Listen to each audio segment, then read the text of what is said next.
बिस्मिल्लाहिर्रहमानिर्रहीम, अस्सलाम वालेकुम viewers, good morning and welcome to Suno Pakistan. उम्मीद है जनाब आप ठीक ठाक होंगे जहां भी होंगे। कुछ खबरें जो हैं वो परेशान कुनाई हैं, उनका भी जिक्र करेंगे। लेकिन आज जनाब जुमातुल मुबारक है, तो जुमा आपको बहुत बहुत मुबारक हो। और हमारे हफ्ते का आपको पता ही है आखिरी शो होता है, तो उसमें आपको खुश आमदीद कहते हैं। जी बिल्कुल, और मैं हूँ माहम जाहिद जी। मेरी तरफ से भी तमाम देखने वालों को अस्सलाम वालेकुम, खुश आमदीद और हैप्पी गुड मॉर्निंग कहना चाहिए कि नहीं कहना चाहिए। I know, I can understand, अवाम के साथ हाथ हो गया हुकूमत जो रात को जल्दी सो गए थे उन्हें तो आप हैप्पी गुड मॉर्निंग बिल्कुल ना कहें। देखें, यहाँ पे दो ऐसे लोग बैठे हैं जिनको फ़ायदा मिल गया जागने का और जिनको सोने का बहुत नुकसान हुआ है। और एक बार फिर समझ से बाला तर है, ये क्या कर रही है, क्या हुकूमत की पॉलिसीज़ है। पेट्रोलियम मसनूआत की जिन कीमतों का इतलाक आज रात 12 बजे के बाद होना था, एक दिन पहले ये समझ के सो गई, बेफिक्र होके सो गई कि हुआ कल भी कीमतें बढ़ेंगी। ये क्या की है, मुझे समझ ही नहीं आई। हुकूमत और अवाम के दरमियान जो एतमाद है ना, उसको तो शदीद ठेस पहुंची है। मतलब इतना हम ट्रस्ट करते थे, लेकिन अब ट्रस्ट जो है वो जा रहा है, गॉन। माफिया को एक बार फिर अरबों रुपए बनाने का मौका भी फराहम कर दिया। रात गए हुकूमत ने पेट्रोल और डीजल की कीमतों में होशरुबा इजाफा किया और अगले एक हफ्ते के लिए पेट्रोल की कीमत में दिल थाम ले 137.23 रुपए फी लीटर इजाफा कर दिया गया। और जिसके 137, आप इसे इजाफा ना कहें, आप इसे कहें 137 वाट का झटका जो है ना वो हुकूमत ने दिया है। और इसके बाद जी पेट्रोल की जो कीमत है 458 रुपए आराम से 40 पैसे दिल पे हाथ तो रखने दें। और जो डीजल की कीमत है जी वो 49.184 पैसे फी लीटर इजाफा किया गया। पहली बार देखिए, मैं करेक्ट डिजिट्स बता रही हूँ। और डीजल की नई कीमत जो है 520 रुपए 35 रुपए मुकर्रर कर दी गई है। और वजीर पेट्रोलियम ने बताया कि जी वजीर आजम की ज़ेर सदारत इजलास में सारे वज़राए आला, फौजी क़यादत और दीगर कायदीन शरीक थे, जिसमें जी फैसला किया गया कि आलमी मंडियों की सूरत हाल के पेश नज़र सब्सिडी सिर्फ मखसूस तबके को ही दी जाएगी। अब देखते हैं कि वो सब्सिडी किस तरह की है जो कि दी जाती है। और समझ से बालातर है कि जनाब इत्तलाक से 25 घंटे पहले ही हुकूमत ने ऐलान क्यों किया, इसके नताइज पर भी बात करेंगे। और इसके साथ साथ ईरान और अमेरिका जंग पर भी बात होगी, जहां अमरीकी सदर गिरती मकबूलियत को बचाने के लिए जंग से निकलने के जतन कर रहे हैं। और खुदारा निकल ही जाए तो आपकी मेहरबानी है। और पाकिस्तान में 5G का शोर तो है, लेकिन आपका स्मार्टफोन अभी 4G पर क्यों अटका हुआ है? तकनीकी रुकावट है या फिर वजह कुछ और है, ये आज आपको हम बताने वाले हैं। और महंगाई के बावजूद गाड़ियों की फरोख्त में 51% इजाफे की वजूहात और ऑटो सेक्टर की हैरान कुन तरक्की का भी जायजा लेंगे। अहम तरीन बात आपको ये बता दें कि जनाब प्रोस्टेट कैंसर और काइफोसिस जैसे जो मसाइल हैं ये बहुत ज़्यादा बढ़ रहे हैं। क्यों बढ़ रहे हैं, इनकी रीज़न क्या है, ये भी डिस्कस करेंगे, ज़ेर बहस लाएंगे। और यरूशलेम से उठने वाले रेड हाइफर या सुर्ख गाय का जो अकीदा है, दुनिया भर में एक नई बहस छेड़ दी है, इस पर भी आज हम खुसूसी बात करेंगे। तो कहीं मत जाइए, प्रोग्राम का बाकायदा आगाज़ करते हैं और बढ़ते हैं अपनी सबसे अहम तरीन और पहली स्टोरी की जानिब। जी बिल्कुल, अहम तरीन स्टोरी यही है कि ईरान और अमेरिका जो है वो इसराइल गठजोड़ के दरमियान जारी इस खूनरेज मार्के को 35वें रोज़ में हम देख रहे हैं ये जंग दाखिल हो गई है। और अमेरिकी सदर ईरान को पत्थर के ज़माने में वापस भेजने की धमकियां दे रहे हैं और किसी भी कानून को ना मानते हुए मिसाइल हमले में मासूम नौजवानों से भरे एक पुरहुजूम स्पोर्ट्स हॉल को निशाना बनाया। और इस हमले में 21 नौजवान लड़के और लड़कियां शहीद हो गए, जबकि दूसरी जानिब पासदाराने इनकलाब ने दावा किया कि मुत्तहिदा अरब अमारात में अमरीकी फौजी अफसरान की एक मीटिंग को निशाना बनाया गया, जिसमें 37 अमरीकी फौजी उज़ैर मारे गए। और सूरत हाल माहम यह है कि तेहरान अब दिफाई नहीं बल्कि जारहाना मूड में नजर आता है, जहां ज़मीनी हमले की सूरत में हमलावरों के पांव काटने की धमकियां दी जा रही हैं। इसके साथ साथ साबिक ईरानी वज़ीर ख़ारजा जवाद ज़रीफ ने अरब भाइयों को यह मशवरा दिया है कि सिक्योरिटी बाहर से खरीदी नहीं जा सकती। मशवरा तो बड़ा जायज़ है। और तो क्या अब अरब ममालिक अपने फैसले पर नजरसानी करेंगे? अब नए हुर्मुज़ खुलवाने के लिए 40 ममालिक मुश्तरका इक़दाम करने पर गौर कर रहे हैं। ये इक़दाम क्या हो सकते हैं और क्या ये इत्तेहाद जो तश्कील पा रहा है ये ईरान के लिए खतरे की घंटी है? इन तमाम पहलुओं पर तफसीली गुफ्तगू के लिए हमें ज्वाइन किया कैलिफोर्निया से मारूफ माहिर बैनुल अक़वामी उमूर प्रोफेसर नईम ज़फ़र साहब ने। प्रोफेसर साहब, good morning and welcome to Suno Pakistan. Trump की मकबूलियत गिर रही है और वो ईरान से जंग जीतने के दावे के साथ निकलना चाह रहे हैं। दूसरी तरफ अगर हम देखें तो ईरान अमेरिका को ऐसा कोई भी मौका नहीं देना चाहता। सियासी और अस्करी एतबार से ईरान अमेरिका और इसराइल को कितना टफ टाइम दे सकता है तन्हा? आई थिंक जो आपकी बात सही है, ट्रम्प की पॉपुलैरिटी कम होती जा रही है, अब 33% पे आ गई है, लेकिन उसके पास चाहता था कोई नेगोशिएट कर ले किसी तरह से ईरान के साथ, तो विक्ट्री डिक्लेयर कर दे। ईरान ने उसका कोई उसको मौका नहीं दिया कि कोई नेगोशिएशन हो जाए, कोई डिक्लेयर हो जाए। Iran kept showing resistance. तो उसके पास यही एक रह गया था कि मैं कहता मैं आप नहीं खेलते तो ना खेले, मैं घर चला जाता हूँ। जी। तो उसने ऐलान कर लिया कि मुझे कोई ज़रूरत नहीं है ईरान से हमें कोई नेगोशिएट करने की, क्योंकि ये एनर्जी प्राइसेस यहाँ भी अमेरिका में भी बढ़ रही हैं। यहाँ भी तकरीबन देखें तो 400 से 500 रुपए पर लीटर के हिसाब से यहाँ का जो है ना $6 पर गैलन, तो वही पड़ जाता है पाकिस्तानी वाली बात हो जाती है यहाँ की। तो वो भी उसकी पॉपुलैरिटी उससे कम हो रही है, महंगाई भी बढ़ती जा रही है हर चीज़ में। और फिर जंग भी उसने प्रॉमिस किया कि मैं कोई जंग स्टार्ट नहीं करूँगा, तो उसकी पॉपुलैरिटी उन 3 वजह से बहुत कम हो रही है। तो उसने यही डिसाइड किया कि मुझे क्या ज़रूरत है यहाँ नेगोशिएट करने की, हम जो हमने करने के लिए आए थे हमने कर लिया है, हम वापस जाते हैं। स्ट्रेट ऑफ हॉर्मुज़ किसको ज़रूरत है उस ऑयल की, वो सारा ऑयल ज़्यादातर या इंडिया को जाता है या साउथ कोरिया, जापान और चाइना। तो उनकी बात है, आप आगे खुद इसको खोलें, खुद ही उससे नेगोशिएट करें। इसमें गुड न्यूज़ ये है कि पाकिस्तान का फ़ायदा हो सकता है जी। लेकिन पाकिस्तान की चीन से भी बनती है, पाकिस्तान की तुर्की से भी बनती है, ईरान से भी बनती है। जो पाकिस्तान ने जो 5 पॉइंट्स का जो 5 नुक्तों को उसने जो नेगोशिएट प्रपोजल की थी बगैर इसराइल के, बगैर अमेरिका के साथ, वो इम्प्लीमेंट हो सकती है। तो आई एम वेरी होपफुल कि पाकिस्तान बड़ा स्ट्रेटेजिक रोल इसमें कर सकता है in the next few days, and straight of Hormuz will open and oil prices थोड़ी स्टेबलाइज हो जाएंगी विद इन फ्यू वीक्स।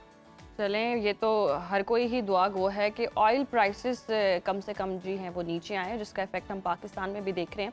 अच्छा प्रोफेसर साहब, अमेरिका और इसराइल जंग में तमाम आलमी कवानीन को पांव तले रोंद रहे हैं, स्कूल पर हमले हैं, खेल के मैदानों पर हमला किया। क्या बैनुल-अक़वामी कवानीन के तहत कोई बराह रास्त जंगी जुर्म नहीं है ये, और इस पर आलमी ताकतें क्यों इतनी खामोश दिखाई देती हैं? जुर्म तो बिल्कुल है, आपकी बिल्कुल बात सही है, लेकिन यह कि वो ताकतें क्या कर सकती हैं? उन्होंने यही किया जो कर सकती हैं कि हमने उसको ज्वाइन नहीं किया ट्रंप को। हालांकि ट्रंप ने काफ़ी धमकियां दी, कुछ लालच भी दिए, उन्होंने नहीं ज्वाइन करने से इनकार कर दिया। बल्कि इटली ने ये भी कह दिया कि आपकी यहाँ फ्लाइट हमारे इटली में रुक नहीं सकती। That's a big deal. So वो जो कर सकते थे उन्होंने किया, प्रोटेस्ट किया है। लेकिन यही है कि अब तुम ट्रंप साहब किसी तरह से तुम अपनी दुम दबा के वापस जाओ, तो उसको फिर नॉर्मलाइज कर लेंगे ईरान के साथ अपने रिलेशनशिप। अब देखें ना, आज की खबर आई है कि जापान अब कोलैबोरेट अमेरिका के बजाय फ्रांस कर रहा है। फ्रांस और जापान ने कोलैबोरेट के अनाउंस किया है। सो आप ये देखेंगे कि अमेरिका का रोल कम हो जाएगा, स्पेशली मिडिल ईस्ट में, और उसके जो अरब ममालिक हैं, कतर वगैरह, वो भी ज़रा नाराज़ हैं। तो आहिस्ता आहिस्ता इन्फ्लुएंस हो जाएगा चाइना का, जापान का और यूरोप का। तो इस तरह से ये नॉर्मलाइज होने वाला है, वर्ल्ड ऑर्डर चेंज होने वाला है। बिल्कुल सही। अच्छा प्रोफेसर साहब, जवाद ज़रीफ ने अरब ममालिक को ये मशवरा दिया है कि बैरूनी फौजी बेसिस इस्तेहकाम नहीं बल्कि जंग लेकर आती हैं। पिछले दिनों आपने अमरीकी सदर की सऊदी वली अहद के बारे में जो गुफ्तगू है वो भी सुनी होगी, और दूसरी तरफ अगर हम देखें तो जिस तरह आप फ्रांस के सदर की बात कर रहे हैं कि वो भी चाइना के साथ जा रहे हैं, तो फ्रांस के सदर के हवाले से भी जो गुफ्तगू की है, मतलब उनकी एहलिया से रिलेटेड के वो मार धाड़ करती हैं उनके साथ, सदर ट्रंप ने इस तरह की भी बात की है। तो क्या ये प्रेशराइज करने की हिकमत अमली है डोनाल्ड ट्रंप साहब की, और क्या खलीजी ममालिक अब अपनी सिक्योरिटी पॉलिसी को दोबारा से तश्कील देते हुए नजर आ रहे हैं आपको? जी बिल्कुल होगा। आई थिंक आप देखेंगे अगले कुछ महीनों में रीजनल पावर इमर्ज करेंगी, क्योंकि उनको समझ आ गई है अरब मुल्कों को भी कि अमेरिका और इसराइल पे हम परमानेंटली रिलाई नहीं कर सकते। They can shift there priorities. तो आप देखेंगे कि रीजनल पावर कौन होंगी, एक तुर्की है, और पाकिस्तान का भी रोल हो सकता है, क्योंकि Pakistan gets along with other countries, China के साथ भी। तो रीजनल पावर इमर्ज होंगी, और ईरान भी चाहता है कि नॉर्मलाइज हो जाए, क्योंकि ज़्यादा तो नेगेटिव इम्पैक्ट तो ईरान पे हो रहा है ना। उसको रिकंस्ट्रक्शन भी करनी है, ट्रेड भी करनी है, ऑयल भी बेचना है। सो ऐसे अमेरिका अपना जो बम्बार्डमेंट करके सारे उनके मिसाइल और ड्रोन कैपेसिटी को कमज़ोर करने के बाद उनका काम खत्म हो गया, वापस चले जाएं, तो new world order specially in the middle east will emerge. Israel देखें ना, इस जंग में क्या हुआ है, इसराइल भी खुश है, क्योंकि उसने जो शॉर्ट टर्म उसको खतरा था वो मिसाइल से था कि ईरान से कभी कर सकते हैं, तो वो भी काफ़ी तबाह हो गए हैं। अमेरिका जो चाहता था कि एक तो इसराइल को खुश कर दिया और न्यूक्लियर को भी उन्होंने कुछ पुश बैक कर दिया 20-30 साल, तो वो भी खुश हैं। ईरान भी ये है कि अब काफ़ी इंतज़ार कर रहे थे कि अगर होगा दूसरा जूता कब गिरेगा, वो भी गिर गया। तो जो फाइट कर लिया they won because they did not capitulate, so everybody came out slightly ahead including Pakistan. सही। अच्छा प्रोफेसर साहब, जैसे हम देखें बयान भी कि पत्थर के ज़माने में धकेल देंगे, इस तरह के बयानात, आपको लगता है ये मुमकिन हो सकता है? क्योंकि अब हम जिस तरह से देख रहे हैं बॉल जो है वो ईरान के कोर्ट में है और उन्होंने अपनी शराइत रख दी हैं और डोनाल्ड ट्रंप बस दावे वादे और बयानात तक हैं, ईरानी तो हम देख रहे हैं डटे हुए हैं। तो कहीं ये ऐसा मुमकिन हो सकता है जो ख्वाब अमेरिका सोच बैठा है? बिल्कुल नहीं होगा, बिल्कुल नहीं होगा। ये देखें, ट्रम्प साहब ऐसी बातें बड़े बड़े लफ्ज़ इस्तेमाल करके करते हैं अपनी मागा बेस के लिए, यानी कि ये पॉसिबल भी नहीं है करने के। तो बैक टू स्टोन एज, आपको याद होगा कि 2001 के बाद जब अमेरिका आया था पाकिस्तान की मदद लेने के लिए, वो जब अफगानिस्तान को अटैक करने वाले थे, हमें पाकिस्तान को यही कहा था उन्होंने कि will stone you back, bomb you back to the stone age. तो अमेरिकन ऐसी इस तरह की बड़कें लगा के बड़ी बड़ी बातें करते हैं, इट्स नॉट रियलिस्टिक, उसको इग्नोर करें आप, this is not possible. Iran is resilient, Iran has depth, Iran has support. बल्कि ईरान ने एक मजीद फैसला ये किया था, उनको पता था कि ये हमारी टॉप जो है ना कमांड में हमला हो सकता है। उनके 31 सूबे हैं, उसने हर सूबे को इंडिपेंडेंटली एम्यूनेशन भी दे दिया है और ये भी दे दिया कि अगर हम सेंट्रल कमांड डिस्ट्रॉय हो जाए, आप इंडिपेंडेंट एक्शन दे सकते हैं, मिसाइल मार सकते हैं, ड्रोन भी मार सकते हैं।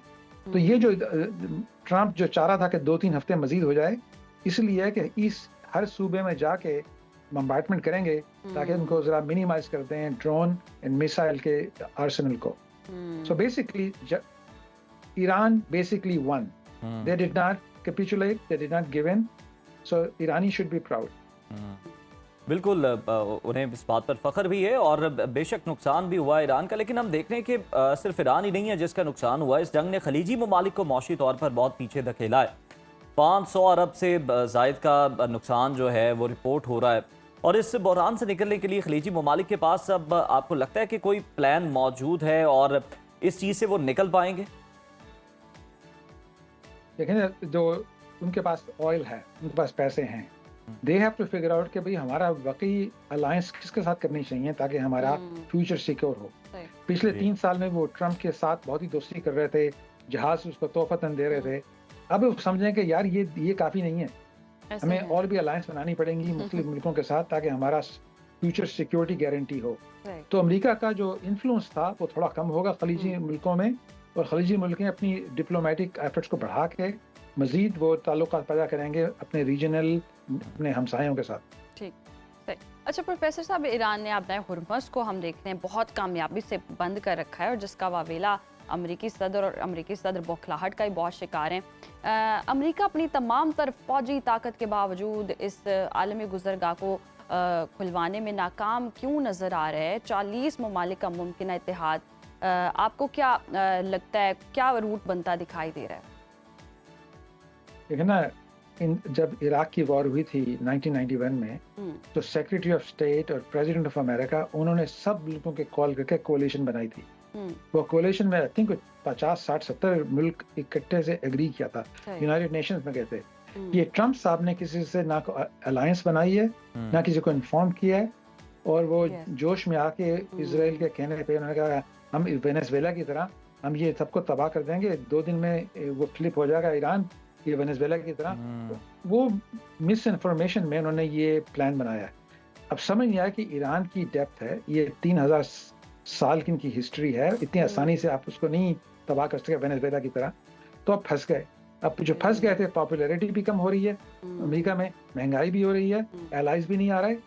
तो बेसिकली उन्होंने diplomatically it was a disaster और नाउ दे हैव टू पे अ प्राइस। बिल्कुल, इसकी कीमत जो है वो अदा करनी पड़ेगी और अमेरिका के अंदर भी जो महंगाई है वो बढ़ती चली जा रही है और दूसरी जानिब ईरान जो है वो तरने वाला साबित ही नहीं हो पा रहा अमेरिका के लिए, इसराइल के लिए, और उन्हें बहुत मुश्किलात है। बहुत शुक्रिया प्रोफेसर नईम ज़फ़र साहब आपके वक्त का।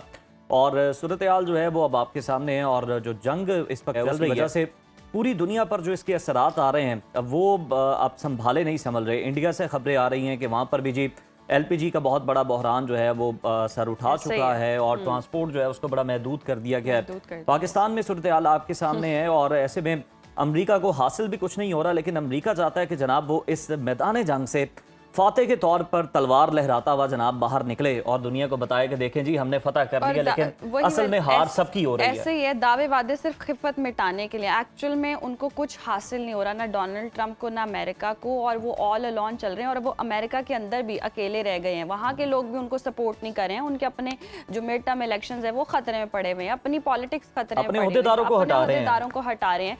तो इतनी प्रॉब्लम्स जब आ रही हैं तो क्या हासिल हुआ है? एक बार बैठ के तसल्ली से ठंडे दिमाग से सोचने की वैसे जरूरत है और ये जो जंग की फजा है इसको दूर भगाने की जरूरत है। मुझे नहीं लगता कि ठंडे दिमाग से सोचेंगे। आप बताएं कि मौसम ठंडा है की बात बताएं, मौसम ठंडा ठार रहेगा या फिर सूरज आंखें दिखाएगा? इस पे हम बात कर लेते हैं। इतनी हमने सख्त बातें कर ली हैं, आज थोड़ा मूड भी अपसेट था, आई नो अवाम का भी और हमारा भी, हम अंडरस्टैंड कर रहे हैं मतलब है अभी तक चल रहा है बट मैंने कहा था अभी हम प्रेजेंट बना देते ना कि हम थोड़ा सा मूड चेंज कर देते हैं। बर्फबारी भी होगी, कहीं बारिशें भी है, मौसम बहुत अच्छा रहेगा। तो चलते हैं, देखते हैं मुख्तलिफ शहरों में टेम्परेचर क्या रहेगा।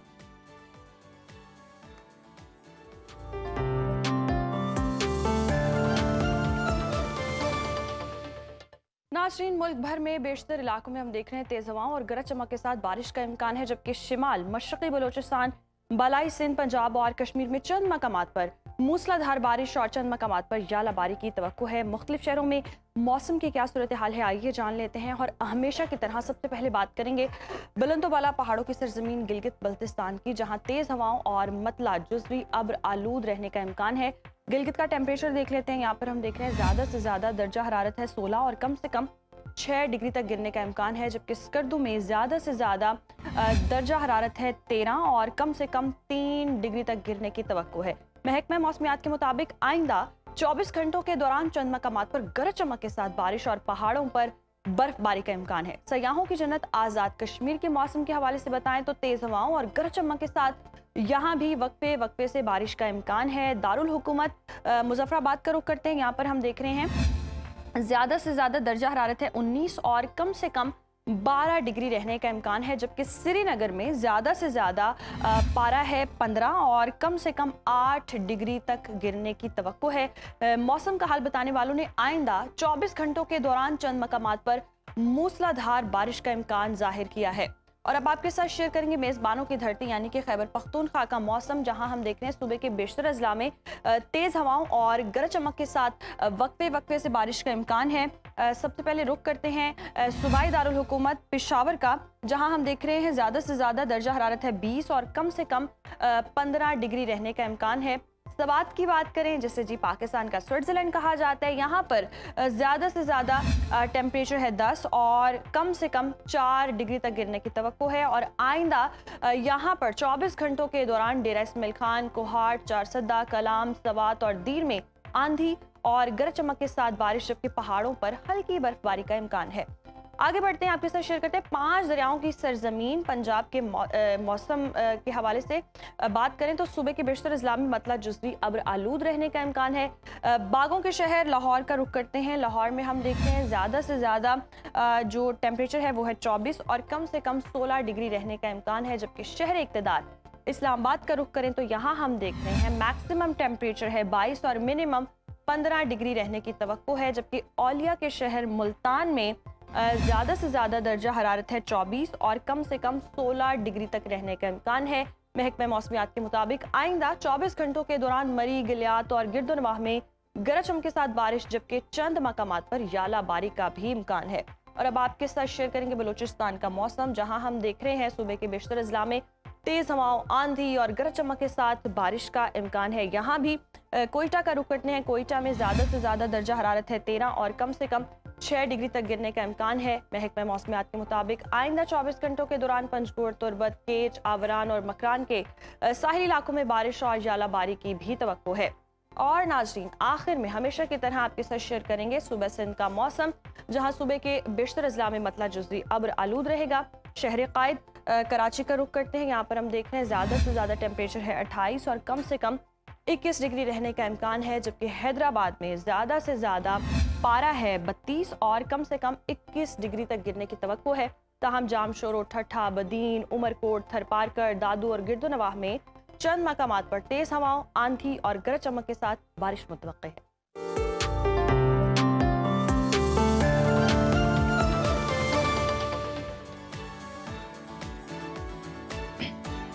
तो मुख्तलिफ शहरों का दर्जा हरारत नाज़रीन अब आप बखूबी जान चुके होंगे। अभी ब्रेक शामिल करते हैं और ब्रेक के बाद दोबारा आपसे मुलाकात होगी। Stay with us. Welcome back नाज़रीन। हुकूमत ने डिजिटल पाकिस्तान का नारा बुलंद कर दिया।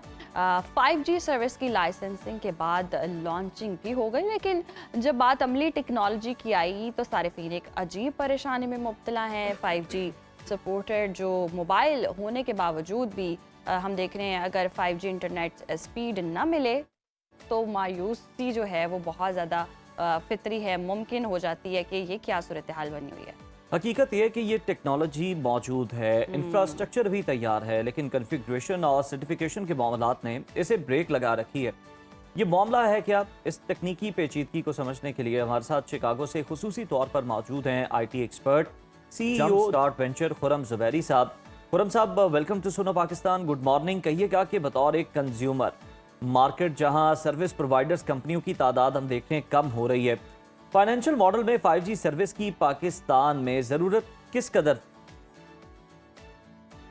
अस्सलाम वालेकुम, बहुत बहुत शुक्रिया, थैंक्स फॉर हैविंग मी। देखिए, ज़रूरत से पहले सवाल ये करना होगा कि क्या हमें दुनिया के साथ चलना है या नहीं। उस हवाले से फिर आप इन्वेस्टमेंट करते हैं और फिर अपने इंफ्रास्ट्रक्चर को डेवलप करते हैं। एक बहुत अच्छी एग्जांपल हमारी मोटरवे की है कि जब मोटरवे लाहौर टू इस्लामाबाद बिछाई गई थी तो उस वक्त उसकी ज़रूरत नहीं थी, और अगले 20 साल तकरीबन वो मोटरवे जो है उस पर इक्का दुक्का गाड़ियाँ ही चलती थी। लेकिन ये कि अब आपको लगता है कि हाँ वाकई में फुल यूटिलाइजेशन में आ गया।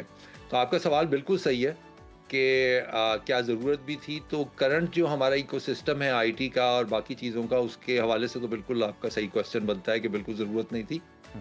लेकिन ज़ाहिर है गवर्नमेंट को पैसे चाहिए थे और वो ऑलरेडी डिलेड था सिंस 2024 जो है वो उस पर काम होना था, वो 2 साल डिले रहा। लेकिन ये कि गवर्नमेंट ऑफ पाकिस्तान को तकरीबन $500 बिलियन मिल गए। ये है उसका जवाब। अच्छा खुरम साहब, हम देखते हैं सूरत हाल ये है कि बड़े शहरों में 5G सर्विस के इश्तिहारात भी हर जगह नज़र आते हैं, मगर स्पीड 5G वाली नहीं है। ऐसा क्यों है? सॉरी, आपकी आवाज़ थोड़ी सी कट गई थी, लेकिन मैं जो समझ पाया हूँ उसमें यह है कि अभी एक बात जो आपको समझनी है वो ये कि 5G रोल आउट जो है वो टोटलिटी में नहीं हुआ। जब हम लॉन्च करते हैं, एक तो स्पेक्ट्रम को समझ लें, एक फ्रीक्वेंसी होती है जिसके ऊपर ये काम करती है 5G। इसी तरीके से 4G की स्पेक्ट्रम था, फ्रीक्वेंसी बैंड होता है, वो गवर्नमेंट अलाउ करती है। जब हम कहते हैं ना कि इन कंपनीज को लाइसेंस मिला है, तो लाइसेंस के साथ साथ एक फ्रीक्वेंसी बैंड इनको एलोकेट होता है जिसके ऊपर 5G ने काम करना होता है, और वो फ्रीक्वेंसी फिर किसी और मकसद के लिए यूज़ नहीं होती। तो वो अभी हुआ है, मतलब मार्च के अंदर तो ये सारी चीज़ें स्टार्ट हुई हैं। तो जो टेलकोज हैं, जैसे आपका यूफोन है और जोंग है और जैज़ है, इन 3 को गवर्नमेंट ने अलाउ किया है कि वो 5G डिप्लॉय कर सकें, और उन्होंने बड़ी हैवी प्राइस दी है उसके लिए। तो अब उन्हें उनके जो सेल टावर्स हैं उसके ऊपर जो हार्डवेयर है उसको अपडेट करना है, जिसके ज़रिए से 5G स्पीड अचीव हो पाएगी कंज्यूमर्स को। तो अगर आपके पास फ़ोन है, 5G फ़ोन भी है, iPhone 12 से ऊपर जितने भी फ़ोन्स हैं अप टू 17 वो सारे के सारे 5G अपडेटेड हैं। इसी तरीके से सैमसंग और कुछ एंड्रॉयड के फ़ोन्स हैं, मैं उनकी डिटेल में नहीं जाता, लेकिन ये कि वो इक्विप्ड हैं, लेकिन वो सर्विस आपको इस वजह से मुहैया नहीं हो रही कि अभी सेल टावर्स जो है वो अपडेट होने हैं। जैसे मिसाल के तौर पर जो इस्लामाबाद है उसका जो ब्लू एरिया है, या फिर इस्लामाबाद एयरपोर्ट है, गुलबर्ग है लाहौर के अंदर, डिफेंस का एरिया है कराची के अंदर, तो वहाँ पर शायद आप 5G को महसूस कर सकें। इस्तेमाल करना तो दूर की बात है, तो वो आहिस्ता आहिस्ता होगा, इसमें 1-2 साल लगेंगे। अच्छा, 1-2 साल अभी लगेंगे। बिल्कुल सही आपने बता दिया कि टावर्स भी अभी अपग्रेड होने हैं, और मैं तो बार बार सेटिंग को जाके देख रहा था कि फ़ोन तो लेटेस्ट है, लेकिन ज़ैर का बताने का मकसद था कि ये 11-12 से ऊपर वाला इसने फ़ोन रखा हुआ है। हम गरीब कहाँ जाएं, हमारे पास लेटेस्ट अपडेटेड मोबाइल भी नहीं और 3G भी तरीके से नहीं आता। अच्छा खुरम साहब, हमें ये भी बता दें आप कि लोग पहले ये शिकायत करते थे कि ये जो 4G है वो शो तो कर रहा होता है कि फ़ोन के ऊपर कॉर्नर में जनाब 4G शो हो रहा है, आपको LTE शो हो रहा है, लेकिन 4G वाली स्पीड नहीं थी। वो कहते थे कि स्पीड लगता था 2G चल रहा है या फिर 3G चल रहा है। तो अब ये जो 5G है, ये ऊपर लिखा भी अगर आ जाएगा, चाहे साल बाद आ जाए या चंद माह बाद आ जाए, कितना आप स्पीड में फ़र्क देख रहे हैं पाकिस्तान के अंदर? ज़रा थोड़ा सा अगर आप हमें किसी मिसाल से समझा सकें तो प्लीज़ ज़रा इसको हमारे सारिफीन को ज़रूर समझाइए। देखें, ये वाला जो मसला है ना, ये अब पाकिस्तान जैसे मुल्क के अंदर ना इसको एड्रेस करना बड़ा मसला है। ये इवन वेस्ट में भी हुआ है। मैं आपको मज़े की बात बताऊं कि अमूमन अमेरिका की एग्जांपल दी जाती है, तो शुरू के दिनों में अमेरिका के अंदर भी इसी तरीके से 5G लिखा हुआ आ जाता था, लेकिन एक्चुअल जो उसकी जो स्पीड थी वो LTE थी। LTE को हम कंसिडर करते हैं तकरीबन 4.5G। तो बहुत अरसे तक LTE सर्विस ही चलती रही, लेकिन ये कि वो लिखा हुआ आता था 5G। अब 5G अल्ट्रा बैंड भी आना शुरू हो गया है और वो सर्विस मिल जाती है। लेकिन ये कि पाकिस्तान जैसे मुल्क में अब आप जाके किसी को सू करेंगे, कहेंगे कि 5G क्यों लिखा हुआ आ रहा है और एक्चुअल तो स्पीड मुझे 4G की मिल रही है, तो उसके लिए जाहिर सी बात है आपको कहीं ना कहीं जाके किसी को सू करना पड़ेगा, कुछ केस चलेगा। जब तक वो केस चलेगा, जब तक उसका फैसला होगा, उस वक्त तो मेरा ख्याल है 6G और 7G शायद जवाब भी आ जाए कि आपका सांस चल रहा है, ये काफी नहीं है। बिल्कुल बिल्कुल। वो सांस, अब अल्लाह का शुक्र है कि सांस अल्लाह ताला ने फ्री रखा है कि आप इस्तेमाल कर सकते हैं। अगर इंटरनेट के जरिए होता तो फिर काफी टैक्स वगैरह लग सकते हैं उस पर। अच्छा, इसकी वजह क्या है? PTA की जानिब से कंपनी, मजाक की बात तो अपनी जगह पे, लेकिन ये कि क्विक सा मैं आपको कंपैरिजन दे देता हूँ। देखें, 4G और 5G के दरमियान जो एक्चुअल थ्रूपुट का डिफरेंस है ना, वो तकरीबन 10 to 14 टाइम्स है। मिसाल के तौर पर अगर फर्ज करें आप 100 मेगाबिट्स पर सेकंड के हिसाब से 4G के ऊपर को यूटिलाइज कर रहे हैं, तो वो तकरीबन 1400 या 1000 मेगाबिट्स के ऊपर आपको 5G की स्पीड मिलेगी। लेकिन इससे इम्पोर्टेंट जो चीज़ है ना, वो शायद स्पीड के हवाले से शायद इतनी ना हो जितना मैं एज अ IT पर्सन इसको कंसिडर करता हूँ। कि आपने अमूमन देखा होगा कि किसी एक जगह के ऊपर अगर कोई 5000 या 10,000 लोग इकट्ठे हो जाएं तो कोई भी बात नहीं कर पाता, किसी का भी डाटा कनेक्शन नहीं हो पाता, कुछ भी नहीं होता। तो उसकी जो लेटेंसी है उसके ऊपर फर्क पड़ता है। तो आपका जो एक कंसंट्रेटेड एरिया के अंदर अगर 5G का टावर है, तो इसका मतलब ये है कि वहाँ पे मैक्सिमम लोग वहाँ उससे फायदा उठा सकते हैं और कनेक्ट हो सकते हैं। तो ये एक उसका बहुत बड़ा फायदा है कि आपको कंसंट्रेटेड एरिया के अंदर आपका स्टिल जो थ्रूपुट है वो कायम व दायम रहती है। सही, ज़बरदस्त। अच्छा, इस सारी सूरत हाल में ये हम देख रहे हैं कंपनीज पर जो आयद जो शराइत हैं, क्या वो बहुत सख्त हैं या कंपनीज की अपनी दिलचस्पी नहीं है? देखें, शराइत के हवाले से तो मेरा ख्याल है शायद ये लफ्ज़ सही नहीं होगा, ठीक है, लेकिन आप इसको अगर मनी टर्म्स के अंदर देखें $500 बिलियन बड़ी रकम होती है और जैज़ ने तो तकरीबन 249 मिलियन स्पेंड किए हैं डॉलर्स में। अब उसको रिकवर भी करना है। अब उसको रिकवर वो कैसे करेंगे? वो या तो आपसे ज़्यादा चार्ज करेंगे, अगर यूफोन की तरह वो आपको वही स्पीड देते रहें जैसे 3G और 4G के अंदर देते हैं कि आपने 100 रुपए के अंदर एक कार्ड अपडेट करना है और उसको वही स्पीड आपको मिल रही है, बेशक वो 3G की हो, 4G की हो या 2G की हो, तो फिर वो पैसा रिकवर नहीं कर पाएंगे। तो उनको या तो वो डंडी मारेंगे कहीं पे, जैसे मैंने आपको कहा कि वो आपको दिखाएंगे कुछ होगा कुछ, या फिर वो एक एलीट कस्टमर बेस डेवलप करेंगे जो उनको 5G के पैसे दे। तो जो आपका जो ये क्वेश्चन है ना, वो उससे रिलेटेड है कि वो किस तरह से उन्होंने स्ट्रेटजी अपनी डिफाइन की है कि अगले 2 से 5 सालों के अंदर वो इस पैसे को कैसे वापस रिकवर करते हैं। खुर्रम साहब, बहुत सारे टेलीकॉम कंपनीज के पास बहुत सारे तरीके हैं। मतलब कुछ अर्सा पहले ये रिपोर्ट भी हो चुका हुआ है कि किस तरह उन्होंने गैर ज़रूरी जो सर्विसेज थी वो आपकी सिम पर उन्होंने एक्टिव कर रखी थी और उसकी मद में डिडक्शन जो है वो होती रहती थी और अरबों रुपया जो है इसमें कंपनीज ने कमाया। तो तरीके तो बहुत सारे हैं, उनकी कमी नहीं है। अगर हम देखें तो चीनी कंपनियों की बात करें, उन्होंने ये 5G के हवाले से जो सर्टिफिकेशन है हासिल कर ली है, तो अमरीकी और जो कोरियाई कंपनियां हैं ये क्यों पीछे नजर आती हैं आप? देखिए, मैं बहुत अरसे पहले की बात है, एक दफ़ा मुझे प्लानिंग कमीशन का एक्सपीरियंस हुआ, तो मैं वहाँ जाके और मुख्तलिफ मिनिस्ट्रीज़ के अंदर कभी आपका जाने का इत्तेफाक हुआ हो तो आप बात जाएं। ये सारे जो काम होते हैं ना, ये मिनिस्ट्रीज़ में होते हैं कि आपने स्पेक्ट्रम लेना है, बिडिंग का हिस्सा बनना है, RFP की जो रिक्वायरमेंट्स हैं उसको पूरा करना है, सबमिट करानी है, टोकन मनी वगैरह वगैरह, ये सारी चीज़ें। تو جو ہماری یہ جو گورا ٹیم ہوتی ہے نا وہ ذرا اپنے تھرو پراپر چینل چل رہی ہوتی ہے, جو گورنمنٹ آف پاکستان نے کہا ہے وہ اس کو فالو اپ کرتے ہیں, پھر اس کو اس میں 6 مہینے لگتے ہیں, پھر فائلوں کو آپ کو پہیے بھی لگانے ہوتے ہیں وغیرہ وغیرہ. چائنیز کا یہ ہے کہ وہ جانتے ہیں کہ ہمارا سسٹم کس طرح سے ورک کرتا ہے. تو جو یہ ریڈ ٹیپ ہوتا ہے نا آپ کی بیوروکریسی کے اندر, وہ اس ریڈ ٹیپ کو پہلے سے ٹیک کیئر کرتے ہیں. یہ اسی طریقے سے ہے کہ کبھی آپ نادرا اپنے شناختی کارڈ بنوانے جائیں تو وہ آپ سے کہے کہ بھائی آپ یہ لے کے نہیں آئے, تو آپ اپنی فائل میں سے نکال کے دے دیں کہ یہ لیں, یہ آپ کو چاہیے تھا. وہ آپ سے کہیں کہ آپ اپنے باپ کا سرٹیفکیٹ, برتھ سرٹیفکیٹ نہیں لے کے آئے, آپ فوری طور پر فائل سے نکال کے ان کو وہ بھی دے دیں. پھر وہ کہیں کہ نہیں آپ ہمیں خالہ کا بھی ایفیڈیوٹ چاہیے, تو آپ وہ بھی نکال کے ان کو دے دیں.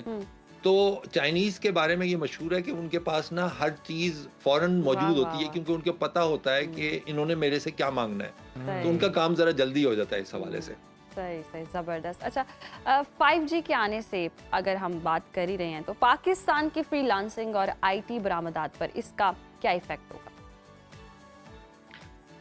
دیکھیں, مجھے تو کو بہت زیادہ اس حوالے سے فرق نہیں لگتا کہ جو کیا کہتے ہیں ہماری جو IT کی جو مشکلات ہیں نا, وہ شاید اسپیڈ سے اتنا تعلق اس کا نہیں ہے بنسبت اس کا جو ہماری بیوروکریٹک جو ٹیپ ہے اس سے ہے زیادہ, یا فائنینشیل سسٹم سے ہے کہ جو IT کی کمپنیز ہیں وہ پیمنٹس نہیں منگوا سکتی, ای کامرس کے بہت زیادہ ایشوز ہیں, اس کو ریپیٹریٹ نہیں کر سکتے پیسے, اگر وہ کریں تو وہاں پہ پتہ نہیں کیا کیا مسئلے مسائل ہیں, وہ ایک بالکل ہی علیحدہ ٹاپک ہے, تو ہم ٹینجنٹ میں چلے جائیں گے.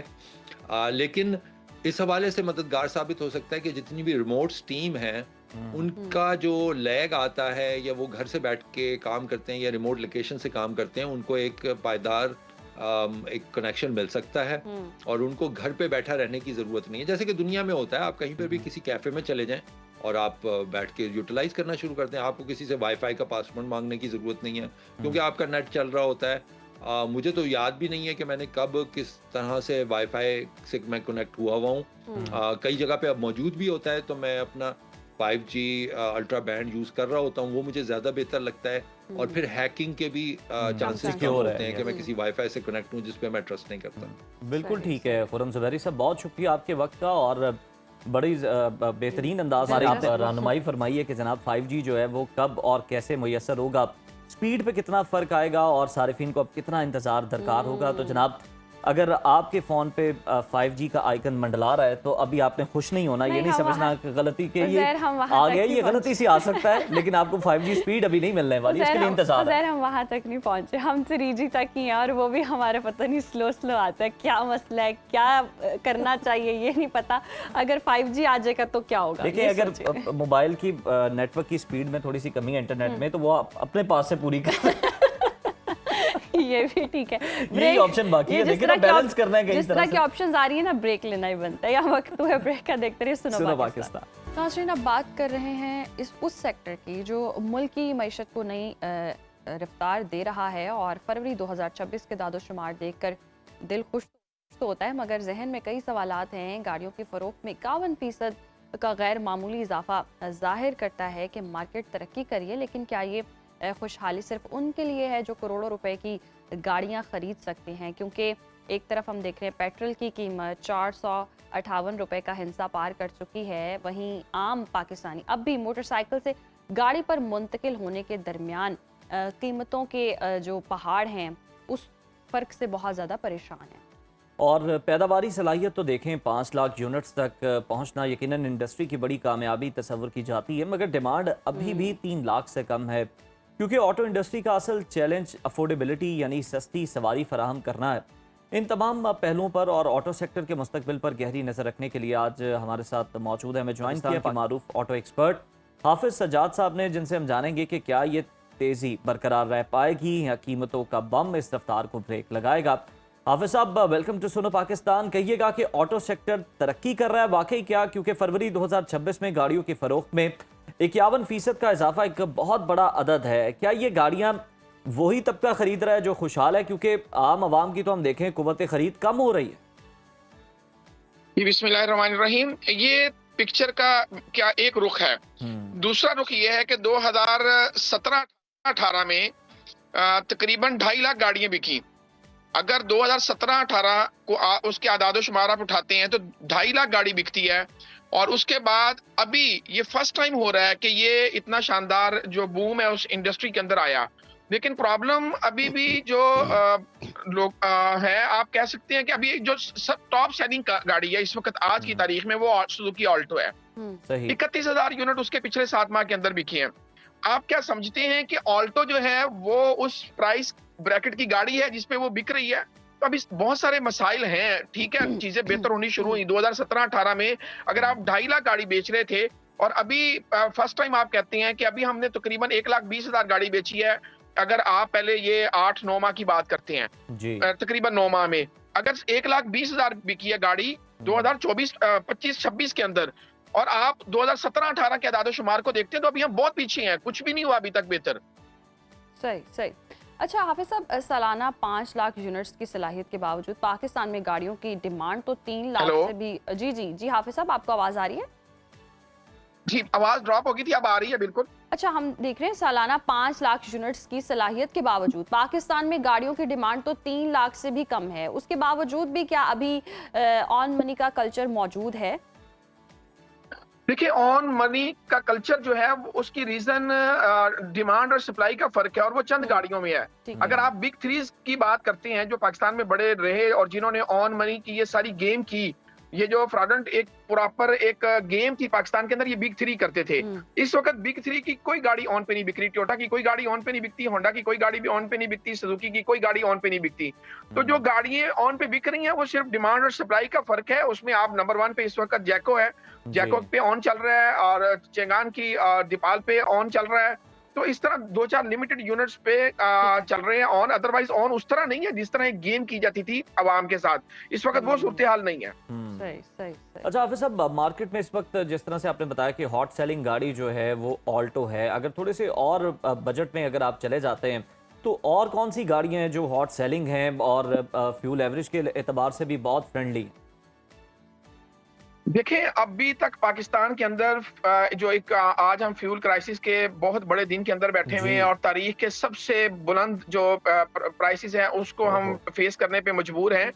उसके लिए किसी ने कोई तैयारी नहीं की। मसला इस वक्त ये था, देखिए आज अगर आप 458 पे पेट्रोल बेचने पे मजबूर हैं और जंग की सूरत हाल है तो आप सोए क्यों रहे? 2016-21 की ऑटो पॉलिसी के अंदर इलेक्ट्रिक गाड़ियों की जो इंफ्रास्ट्रक्चर था, ईवी का चार्जिंग इंफ्रास्ट्रक्चर, उसको बिल्कुल ड्यूटी फ्री कर दिया गया था। लेकिन आज तक हम उस तरफ नहीं जा सके। आज भी लाहौर की 1.5 करोड़ आबादी के लिए 4 चार्जिंग स्टेशन हैं आज भी, जबकि आज से 3 साल कबल दिल्ली के अंदर, मुंबई के अंदर ये तादाद हजारों के अंदर थी आबादी के तनासुब से। लेकिन पाकिस्तान में हम इतने नहल और निकम्मे हैं कि हमें ये जो गवर्नमेंट खासतौर पे बैठी है, इन्हें जो सबसे बड़े क्राइसिस आए 2022 में भी जब इन्होंने गवर्नमेंट संभाली तो पेट्रोल प्राइसेस थे 150 से इन्हें 350 पे पेट्रोल ले जाना पड़ा। उस वक्त भी इन्होंने नहीं सोचा कि हम इलेक्ट्रिक गाड़ियों को यहाँ पे आने दें और उनका इंफ्रास्ट्रक्चर जो है वो बेहतर करें। आज भी गाड़ियों को लाइसेंस तो दिए जा रहे हैं लेकिन किसी को नहीं कहा जाता कि आप इंफ्रास्ट्रक्चर को बेहतर करें। अगर इंफ्रास्ट्रक्चर को बेहतर कर दिया जाता तो ये पाकिस्तानी ऑल्टो खरीदने पे मजबूर ना होते। इससे बहुत सस्ती गाड़ियां पाकिस्तान के अंदर इंट्रोड्यूस हो चुकी होती और हर गली मोहल्ले में हमने सीएनजी स्टेशन खुलते देखे हैं। तो इलेक्ट्रिक गाड़ियों के जो इंफ्रास्ट्रक्चर है वो क्यों नहीं लग सका? तो ये गवर्नमेंट अगर होश के नाखुन लेती तो सूरत हाल आज यकसर मुख्तलिफ होती। बिल्कुल हाफिज साहब, और अगर एनवायरनमेंट की सफाई की बात कर लें जी, माहौल को साफ रखना है तो भी बहुत बातें की जाती हैं, लेकिन उस तरह से प्रैक्टिस किसी भी चीज़ की नहीं होती है। और अगर मकामी तौर पर आप जिस तरह से बात कर रहे हैं, कोई एक ऐसी गाड़ी बता दें हाइब्रिड या इलेक्ट्रिक गाड़ी जो तैयार हो रही, और क्या ये एक आम पाकिस्तानी को अच्छी क्वालिटी में मिल सकेगी और उसका एतमाद इस पर हो सकेगा कि हाँ जी पाकिस्तान से भी इस तरह की कोई कार जो है वो बाय कर सकते हैं? अब देखिए, ये मैंने बिग थ्री की बात की, ये बिग थ्री पेड प्रमोशंस करवाते रहे। इन्होंने इस चीज पे तवज्जो ही नहीं दी कि ये जो आज 35 लाख की ऑल्टो बेच रहे हैं इसमें आवाम पे भी कोई रहम कर लेते। इसी तरह आप फॉर्च्यूनर की बात करें, वो 5-6 किलोमीटर करता है, 5-6 किलोमीटर फॉर्च्यूनर करता है पेट्रोल जो इनका वर्जन है, और उसके अंदर इन्होंने 26-26 लाख रुपए कीमतें रिड्यूस की। ये कितना प्रॉफिट कमाते हैं आप अंदाजा करें, और उसके बदले में आवाम को क्या देते हैं? बिग थ्री ने पाकिस्तान में 45 साल तक 45 इयर्स ये राज करते रहे, और उन 45 इयर्स में इन्होंने आवाम को क्या दिया? मेहरान दी, मेहरान के बाद इन्होंने अब ऑल्टो दे दी, और कौम को ये 45 साल से ऑल्टो, मेहरान, कल्टस वहां पे, और ऊपर अगर आप चले जाते हैं होंडा सिटी और सिविक, 2 वेरिएंट है उनके टोटल। और अगर आप टोयोटा के पास चले जाते हैं, और तो टोयोटा क्या कर रहा है, आपको गारंटी देता है और 15-16 साल से वो उसकी शक्ल तब्दील करना गवारा नहीं करता, क्योंकि उसे पूछने वाला कोई नहीं है। अब पंजाब गवर्नमेंट ने एक इनिशिएटिव किया, मैं समझता हूँ ये बड़ा शानदार इनिशिएटिव है कि उन्होंने पेट्रोल गाड़ियों की खरीदारी पे मुकम्मल पाबंदी लगा दी। अब इससे ये अगर बिग 3 भी सही हो जाए तो पाकिस्तानी आवाम जो है वो सुख का सांस लेंगे। इस वक्त करने वाली चीजें 2 हैं। पहली चीज, ईवी का इंफ्रास्ट्रक्चर लगाएं, ईवी का इंफ्रास्ट्रक्चर लगाएं, ईवी इंफ्रास्ट्रक्चर लग जाए, फिर आप गाड़ियों को उन पे जो हमारा इंजीनियरिंग डेवलपमेंट बोर्ड है। हाफिज साहब, हमें लास्टली बस ये बता दें कि जिसके पास 40 से 45 लाख का बजट है, उसके लिए कौन सी कार आप सजेस्ट करेंगे? 40 से 45 लाख के अंदर तो वो बिग 3 के पास ही ब्लैकमेल होगा, क्योंकि आपके पास ऑप्शन बचता है, सुजुकी ऑल्टो का बचता है, वैगनार का बचता है, कल्टस का बचता है।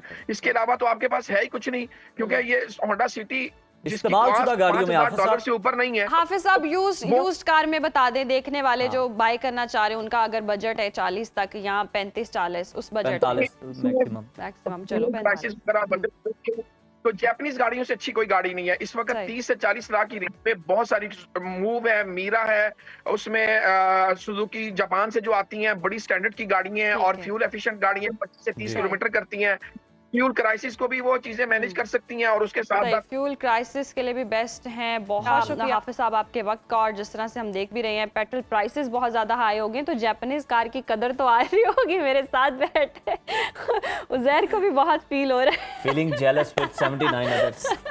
तो अभी ब्रेक लेते हैं। खैर ये तो रहेगा कुछ दिन तक। किस बात की ब्रेक है? आपकी तो गाड़ी चलती रहनी है, वो तो सुन के चलती है पेट्रोल।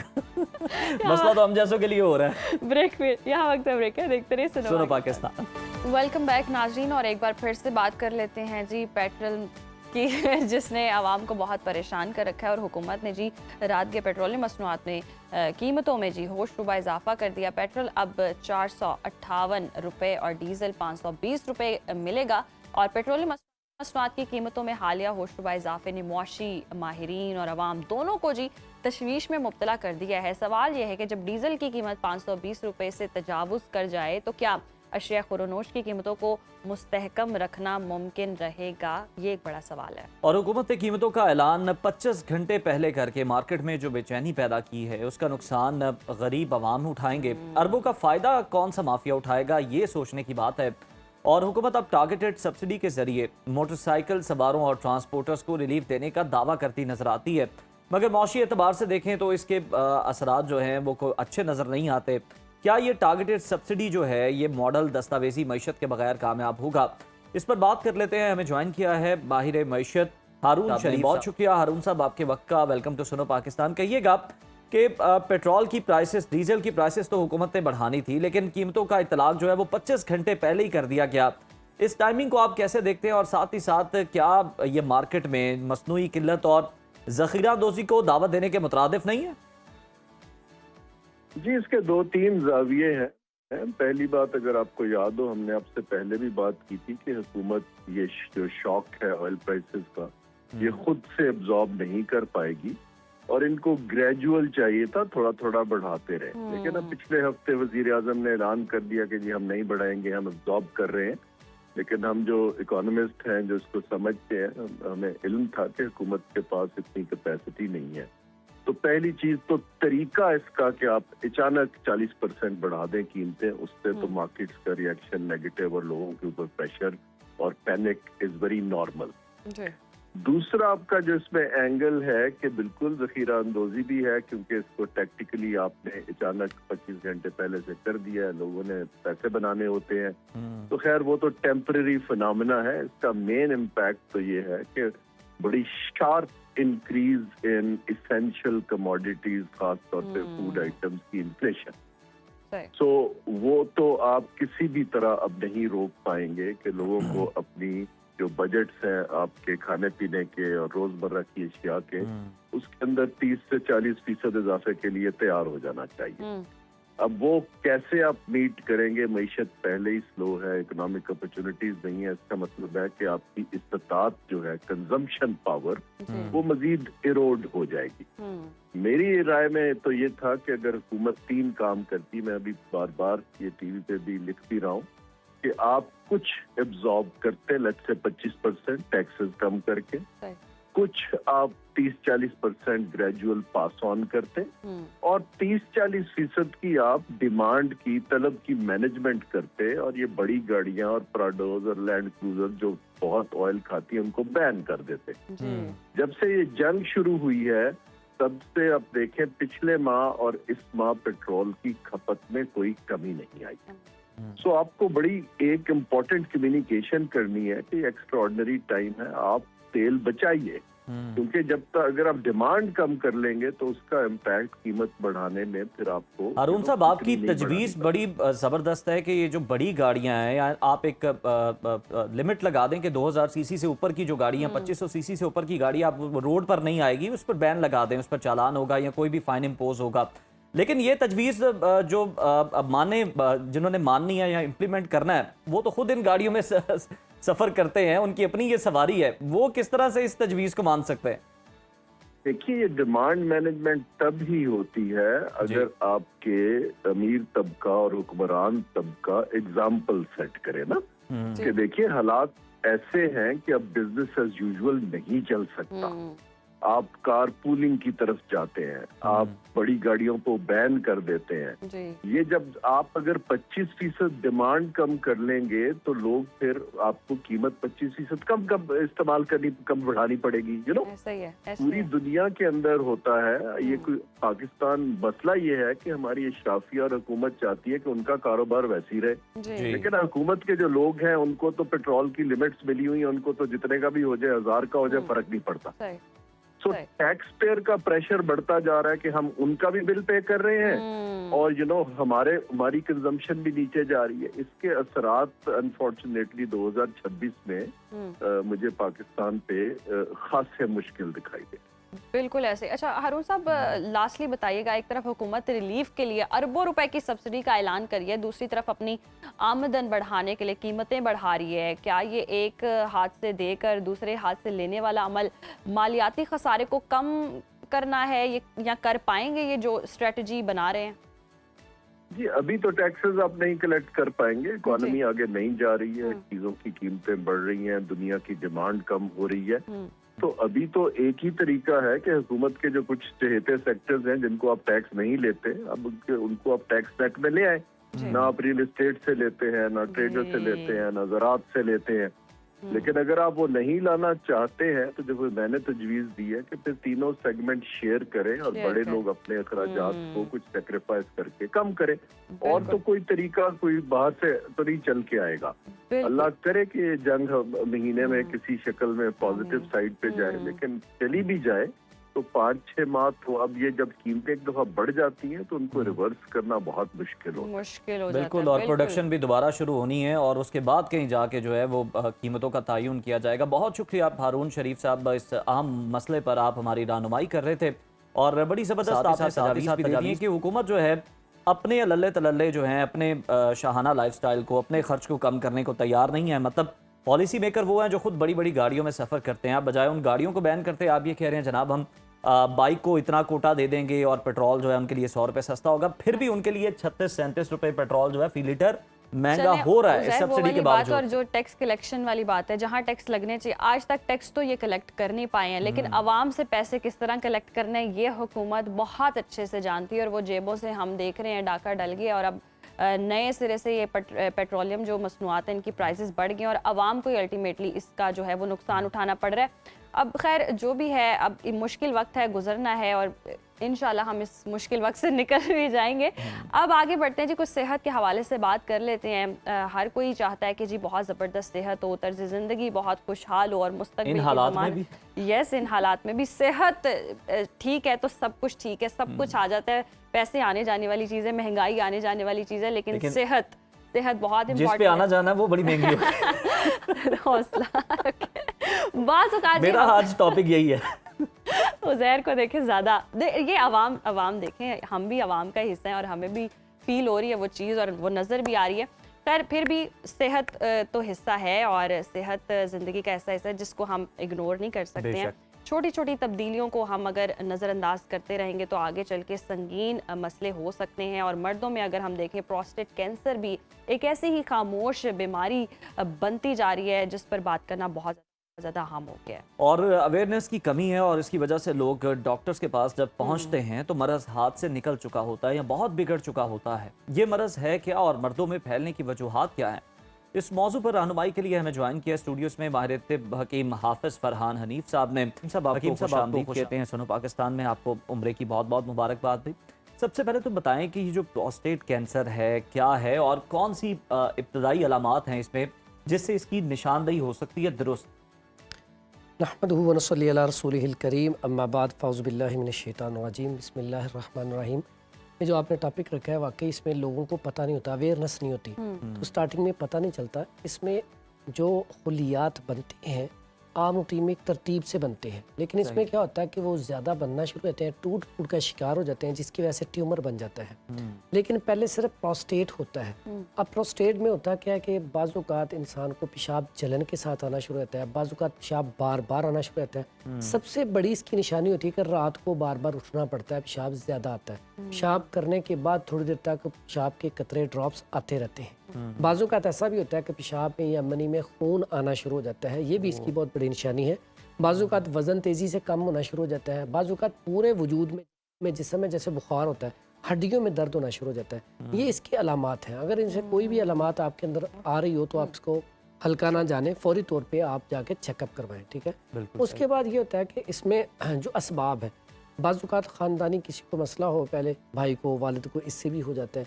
बहुत सारे लोग शराब नोशी का शिकार होते हैं, उनको हो जाता है। दूसरा, ज़्यादा आजकल जो हमारे पास पेशेंट आता है उसमें वर्जिश का ना करना, एक्सरसाइज का ना होना, यानी कि अब जिस्मानी वर्जिश करता ही नहीं है, लेजीपन है, उसकी वजह से भी ये मर्ज जो है ये बहुत ज़्यादा बढ़ जाता है। बेशक। तो इसलिए इन चीज़ों का ख्याल रखना पड़ेगा, तो फिर तबीयत जो है वो बेहतर होना शुरू होगी। अगर अपने खाने पीने के स्टाइल को बेहतर कर लें, खाने पीने के स्टाइल में भी हम क्या करते हैं, अक्सर फास्ट फूड, जंक फूड या बहुत ज़्यादा मुरगन अग़ज़िया जो लोग इस्तेमाल करते हैं उनको होता है। इसमें जब ये मसला हो जाए या हल्की सी भी आपको इसकी कोई अलामात ज़ाहिर होने लगे तो आप सब्जियों के ऊपर आ जाएं, फलों के ऊपर आ जाएं। अच्छा। दलिया जो इस्तेमाल करना शुरू कर दें, दलिया गंदम इस्तेमाल करना शुरू कर दें, तो फिर इससे आप बच सकते हैं। फौरी तौर पे ट्रीटमेंट इसका बड़ा बेहतरीन है, लेकिन जब ये बढ़ जाता है तो फिर ट्रीटमेंट उतना ही मुश्किल हो जाता है। अच्छा, तो अब कोई नुस्खा भी बताएं जी। ना, अगर इसमें किसी को ऐसी ट्रीटमेंट के लिए अलामत अगर ज़ाहिर आपको फौरी तौर पे अगर आपको हल्की सी भी थोड़ी सी शिकायत हुई है, आपको पेशाब बार बार आना शुरू हो गया है या जलन के साथ, तो फौरी तौर पे बेहतरीन चीज़ है हमारे पास। अक्सर हम देखते हैं ये रीठा अक्सर बालों के लिए इस्तेमाल किया जाता है, शैम्पू बनाने के लिए इस्तेमाल किया जाता है। रीठा छिलका, उसके बाद ये हल्दी है, हल्दी आम जो घरों में इस्तेमाल की जाती है, ये ले लें। और ये है हिजरुल याहूद, ये पत्थर है, इसको बिल्कुल फाइन पाउडर करना है, बिल्कुल फाइन पाउडर, यानी कि हल्के से भी ज़र्रात ना हो। अच्छा। 50 ग्राम ये ले लें, 50 ग्राम हल्दी ले लें, 50 ग्राम ये छिलके ले लें। ठीक है। इसका फाइन पाउडर करके 500 mg का अगर कैप्सूल बना लिया जाए तो सुबह शाम एक कैप्सूल खाया जाए ताज़ा पानी के साथ, तो पहले दिन से ही रिजल्ट बड़ा ज़बरदस्त आएगा और एक हफ्ते के अंदर आपकी तबीयत बेहतर होना शुरू हो जाएगी। और ये 2 से 3 माह आप इस्तेमाल कर लें तो इंशाल्लाह प्रोस्टेट ग्लैंड जो है वो ठीक हो जाएंगे, जो इसको आम ज़ुबान में कहते हैं गुदूद का बढ़ जाना, वो ठीक हो जाएंगे। अगर इसका इलाज नहीं होगा तो फिर ये कैंसर के अंदर शामिल हो जाती है, उसमें ट्यूमर बन जाता है, बढ़ जाता है सिस्टम। उसके अलावा इसमें क्या करते हैं, नबीज़, ये बड़ी ज़बरदस्त चीज़ है। नबीज़ यानी कि पानी के अंदर चीज़ों को भिगो के रात को रख दिया जाए, सुबह इसको पी लिया जाए। तो आम रूटीन में ऐसे अफराद जिनको या आम बच्चों को भी पेशाब बहुत ज़्यादा आता है, प्रोस्टेट ग्लैंड बढ़ गए हों या वैसे ही मसाना कमज़ोर हो चुका हो, तो इसके लिए ये नबीज़ बड़ा अच्छा है, ठीक है। और इसमें क्या करना, अपने बादाम की गिरी ले लें, 5 से 7 अदद, रात को भिगो दें, सुबह छिलका उतार लें, पानी के अंदर भिगो दें, आधा चम्मच तिल का ले लें, ठीक है। उसके बाद आधा चम्मच ये चारे मगज़ ले लें, उसके बाद 3 अदद ये खजूर ले लें, खजूर कोई भी ले सकते हैं आप। उसके बाद इसमें खशखाश आधा चम्मच डाल लें और ये सौगी मेवा भी इसमें तकरीबन आधा चम्मच डाल लें। ये रात को आपने पानी में भिगो देनी है, 1 गिलास पानी का लें, उसमें ये सारी चीज़ें भिगो दें, या 2 गिलास ले लें पानी के। इसको सुबह फिर वैसे ही ब्लेंड करना, दूध नहीं इसमें शामिल करना। अच्छा, उसी पानी में? उसी पानी में, ठीक है। इसमें सिर्फ आपने धो के अच्छी तरह चीज़ों को भिगोना है, खजूर की गुठली निकाल के भिगो दें, फिर बादाम की गिरी को सिर्फ सुबह छील लेना है, वो छील के डाल लें, बाकी सारी चीज़ें वैसे ही उसको ब्लेंड कर लें। अगर ये सुबह पिया जाए तो एक हफ्ते में मर्ज जो है अल्हम्दुलिल्लाह काफ़ी हद तक बेहतर रहता है, और इसे भी कंटिन्यू कर लें तो ये आम जिस्मानी कमज़ोरी के लिए भी अच्छा है। और नबी सल्लल्लाहु अलैहि वसल्लम से साबित है, ये सहाबा कराम भी बड़ा पीते थे, और ये बड़ी ज़बरदस्त चीज़ है, ये इस्तेमाल करना चाहिए। उसके बाद ऐसी चीज़ें इसमें कहवा जात बड़ी ज़बरदस्त हैं, अगर आप इसका पानी उबाल के रख लें, ये पानी पिया जाए तो इससे भी इस मर्ज़ में बड़ी जल्दी अफाका होता है कि फ़ौरी तौर पर रिलीफ मिलना शुरू होता है।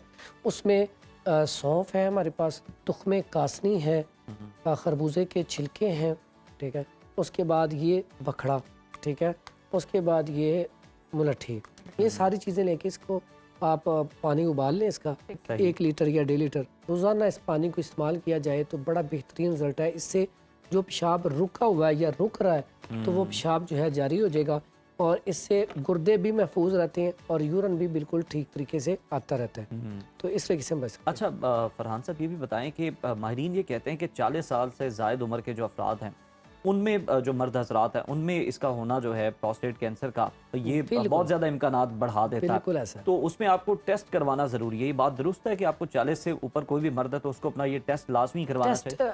बिल्कुल टेस्ट, पहले तो ये सहूलत नहीं थी, अब सहूलत है तो PSA इसका टेस्ट है, टेस्ट करवाना चाहिए। वही बेहतर है, बजाय आप खुद से देख रहे हैं अलामात खुद से जो अलामात है वो तो टेस्ट करवाने से पहले ज़ाहिर हो जाती हैं। और ये मर्ज पहले तो होता था 50+ लोगों को, लेकिन अब ये 40+ लोगों को होना शुरू हो गया। पहले सिर्फ ये 50+ लोगों को, तो ये सिर्फ इसमें एक्सरसाइज जो है उसका बड़ा मलदखल है। तो एक्सरसाइज जो है उसका इस्तेमाल, अब कोई भी आप, हमारे जॉइंट हैं, अगर हम बैठे रहेंगे, एक गाड़ी या उसे आप खड़ा कर देते हैं, वो इस्तेमाल ही नहीं होती, तो इस्तेमाल नहीं होगी तो उसको जंग लग जाएगा, ठीक है, वो ख़राब होना शुरू हो जाएगी।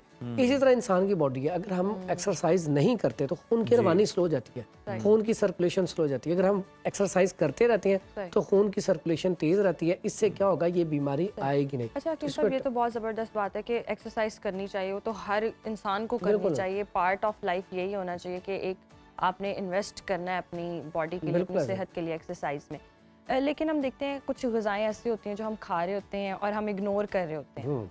वो कौन सी ग़िज़ाएँ हैं जो ये चीज़ें बढ़ा देती हैं, और ऐसी कौन सी ग़िज़ाएँ हैं जो इस चीज़ में कमी लेकर आती हैं? इसमें जी पहला काम आपने करना है, जितनी भी प्रोसेस्ड चीज़ें हैं, फास्ट फूड है, जंक फूड है, इस तरह की चीज़ें बंद करें, और मुरगन अग़ज़िया ऐसा पेशेंट फौरी तौर पे रोक दें, जिसमें बीफ है, मटन है, चिकन है।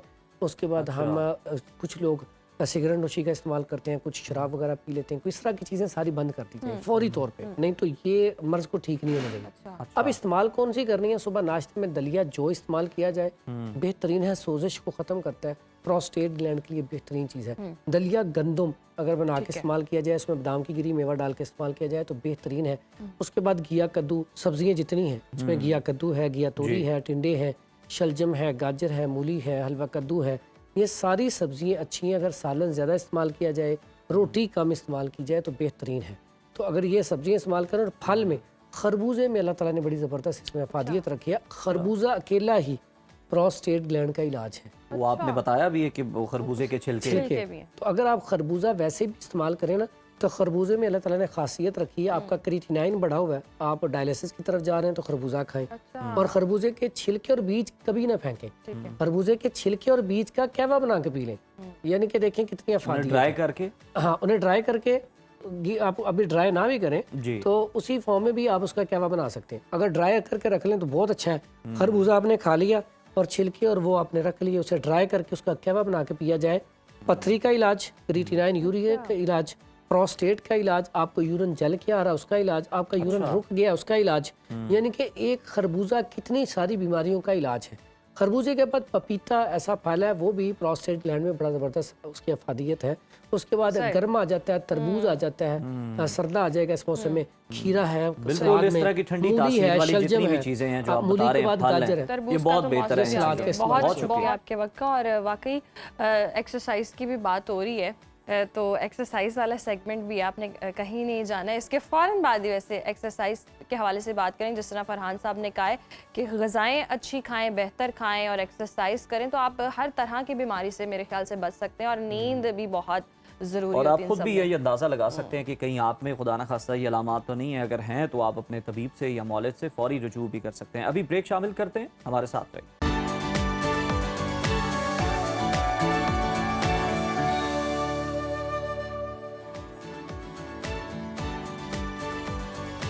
वेलकम बैक नाज़रीन। और जैसे कि हम ब्रेक से पहले बात भी कर रहे थे एक्सरसाइज के हवाले से और टेक्नोलॉजी के दौर में जहां हम घंटों मोबाइल और लैपटॉप के सामने झुके रहते हैं, हमारी रीढ़ की हड्डी खामोशी से जी मुश्किल का शिकार हो रही होती है और उसकी शेप बदल रही होती है और कमर का झुकाव जो है वो बढ़ जाता है।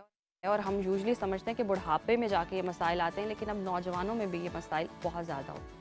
और स्कूल जाने वाले बच्चों से लेकर दफ्तर में काम करने वाले नौजवानों तक ये मसला अब वबाई सूरत इख्तियार करता जा रहा है। इस पर काबू कैसे पाया जाए, रहनुमाई हासिल करने के लिए हमारे साथ स्टूडियोज में मौजूद हैं फिजियोथेरेपिस्ट कायरोप्रैक्टर डॉक्टर सरोज साहब। Doctor Salman, welcome to Suno Pakistan. हमें ये बताएं कि अक्सर लोग जो है कमर में खिंचाव या दर्द को थकन समझकर नज़रअंदाज कर रहे होते हैं या फिर कोई पेन किलर ले लेते हैं। ये बताएं कि आम कमर का दर्द है और काइफोसिस जो है यानी रीढ़ की हड्डी का जो मुस्तकिल झुकाव है, इनमें कौन सा फ़र्क है जिसे हमें देख के खुद भी अंदाज़ा हो जाए और हमें अलर्ट होना चाहिए? अच्छा, हमारी रीढ़ की हड्डी को नॉर्मल पहले ज़मानों के अंदर लोगों के लाइफस्टाइल के अंदर फिजिकल एक्टिविटी ज़्यादा थी, उन्हें वर्जिशों की ज़रूरत नहीं थी, चलना फिरना वजन उठाना, वो एक्टिव रहते थे। जैसे ही मॉडर्न दौर आया है, अब एवरेज एक आदमी 3500 से 5000 दफ़ा आगे की तरफ बेंड करता है, जूते बंद करने में, मुंह हाथ धोने में, खाना खाने में। आगे की बेंडिंग ज़्यादा हो गई है, पीछे को जो मसल्स है वो हम इस्तेमाल ही नहीं कर रहे होते। मतलब आपने आखिरी दफ़ा ऊपर कब देखा था? अब तो आप दरवाज़ा को लोग भी नीचे से करते हैं, ऊपर देखते नहीं, हाथ हमारा ऊपर जाता ही नहीं है, जिसकी वजह से कमर के जो पीछे वाले हिस्से हैं, स्पाइन अपनी एबिलिटी पीछे को मूव होने की आहिस्ता आहिस्ता खोना शुरू हो जाती है। रीढ़ की हड्डी के पट्टे फाइबर्स में अकड़ाव पैदा होना शुरू हो जाता है, जिसकी वजह से निशानदेही किया अल्लाह पाक ने हमारी रीढ़ की हड्डी को स्प्रिंग की तरह बनाया हुआ है, जिसके शॉक को अब्जॉर्ब कर सके। लगातार बैठना है, आगे की तरफ बेंडिंग है, हमारे पीछे वाले मसल्स मुतासिर होना शुरू हो जाते हैं और हमारे स्पाइन के अंदर अकड़ाव आना शुरू हो जाता है। आपको अब साइन कौन से हैं? आपको थकावट ज़्यादा होना शुरू हो जाएगी, ज़्यादा देर तक खड़े रहना, ज़्यादा देर तक बैठना आपके लिए मुश्किल हो जाएगा, ज़्यादा देर तक सीधे बैठे हैं, थोड़ी देर बाद ऑटोमेटिकली आप ऐसे होना शुरू हो जाते हैं। दफ्तरों में लोग इस तरह बैठे होते हैं बाकायदा तौर पे। ये इस चीज़ की अलामत है कि आपके जो नीचे से सिरकना शुरू कर देते हैं कुर्सी पे। नीचे से मतलब एक कॉन्स्टेंटली एक पोजीशन में नहीं बैठा जाता। तो ये इस चीज़ की अलामत है कि हमारी जो स्पाइन के पास जो मसल्स हैं जिनको रिजिड फर्म होना चाहिए था, मजबूत होना चाहिए था, वो कमज़ोर हो रहे हैं। अब हमारा जो पोस्चर है हमारे कॉन्शियस कंट्रोल में नहीं होता। आप जितना मर्जी इस तरह बैठे, थोड़ी देर बाद ढीले हो जाएंगे। अब ये जो ढीले हो के जो पोजीशन आप बनाएंगे, ये हमारा नर्वस सिस्टम डिज़ाइन करता है कि कौन सी पोजीशन होगी। अगर आपके मसल्स मजबूत हैं, आप ढीले होके भी सही पोजीशन पे रहेंगे। अगर आपके मसल्स कमज़ोर हैं तो ऑटोमेटिकली आप आहिस्ता आहिस्ता सरकते जाएंगे। इसीलिए वर्जिश आज के दौर में हर किसी पे फ़र्ज हो गई है, बच्चा है, बड़ा है। वर्जिश करेंगे तो आप डॉक्टरों से बचेंगे, वर्जिश नहीं करेंगे तो जो आप कमा रहे हैं उसका एक हिस्सा आपने फिर फ्यूचर में डॉक्टर्स के लिए लाजमी रखना। अच्छा सलमान, हम देखते हैं कभी कभी ये भी हम इस तरह की चीज़ें भी देखें कि कोई बच्चा जब पैदा होता है वो बाय बर्थ ही ऐसे होता है कि उसकी रीढ़ की जो हड्डी है वो टेढ़ी होती है या मुड़ी होती है, तो वो with the passage of time ठीक की जा सकती है। अच्छा, रीढ़ की हड्डी का टेढ़ापन जिसको स्कोलियोसिस कहते हैं, देखा ये जाता है बच्चों में ये मसला जो अर्ली स्टेज में आना शुरू हो जाता है, उसकी वजह ज़्यादातर उसकी एपिजेनेटिक्स है, मतलब उसको माहौल ऐसा प्रोवाइड करता है। बच्चा हमें प्यारा लगता है, छोटा बच्चा है, अभी उसके कमर के अंदर होल्ड करने की एबिलिटी नहीं है, हम उसे प्यार से बैठा देते हैं गद्दियों का सहारा दे के। अब वो बच्चा बैठता है, आहिस्ता आहिस्ता उसके कमर में टेढ़ापन आ जाता है। इसके साथ छोटे छोटे बच्चों को भी उनमें खड़े होने की सलाहियत नहीं होती है, हम उसे ज़बरदस्ती खड़ा करके देखो जी जोर लगा के बच्चा चल रहा है। बच्चे की हड्डी बहुत कमज़ोर होती है, बिल्कुल नरम होती है, तो उसे अर्ली टाइम पे उसे बैठा देना, अर्ली टाइम पे उसे खड़ा कर देना वो बच्चे के लिए नुकसान दे होता है। ऐसे में जो थंब रूल है वो ये है कि बच्चे को ज़्यादा से ज़्यादा टमी टाइम दिया जाए। मतलब बच्चे को स्पाइन से रिलेटेड इतने मसाइल नहीं होंगे, स्कोलियोसिस वगैरह नहीं होगा अगर बच्चे को टमी टाइम प्रॉपर मिलता है। मतलब बच्चा पेट के बल लेटता है, उल्टा उस पोजीशन में उसकी कोई एक्टिविटी डिजाइन करें, कुछ देर उसे उल्टा लेटाएं फिर सीधा कर दें, इससे उसके स्पाइन के पीछे वाले मसल मजबूत होंगे। सारा दिन बच्चा ऐसा बैठा रहेगा, आप ऐसे उसे खड़े करेंगे, रीढ़ की हड्डी पे दबाव रहेगा, जिससे स्कोलियोसिस होने के चांसेस है। अगर आप बच्चे को टमी टाइम देंगे तो वो ऑटोमेटिकली ऊपर की तरफ देखने की कोशिश करेगा, राइट लेफ्ट देखेगा, नेक के मसल यूज होंगे, कमर के मसल यूज होंगे। ये बच्चे की बेस्ट एक्सरसाइज। तभी हम देखते हैं बाहर के मुल्कों में प्रैक्टिस भी करवाई जाती है बच्चे को पकड़ने की, वो इस पोजीशन में कहते हैं कि बच्चे को पकड़ा जाए ताकि वो यही वजह होती है। और उसके स्पाइन के मसल जो है ना वो एक्टिवेट रहे, बच्चा हेल्दी रहेगा। अब कुछ एक्सरसाइजेस भी हमें बता दें, हम अपनी बल्कि करना चाहें तो आप वो करके भी बता दें, इससे लोगों को बहुत फायदा होता है, लोग बड़ा जबरदस्त फीडबैक भी देते हैं हमें। अच्छा, इसमें ये है कि मैं सबसे पहले तो ये वो एक्सरसाइजेज हैं जो कि हर किसी को, मेल है, फीमेल है, बुजुर्ग है, बच्चा है, घर में रहते हैं या ऑफिस जाकर काम करते हैं, सबको अपनी स्पाइन की हेल्थ के लिए लाजमी करनी चाहिए। इसके अंदर सबसे पहले ये है कि आपने किसी भी कंफर्टेबल जगह पे खाली पेट ये एक्सरसाइज करनी है।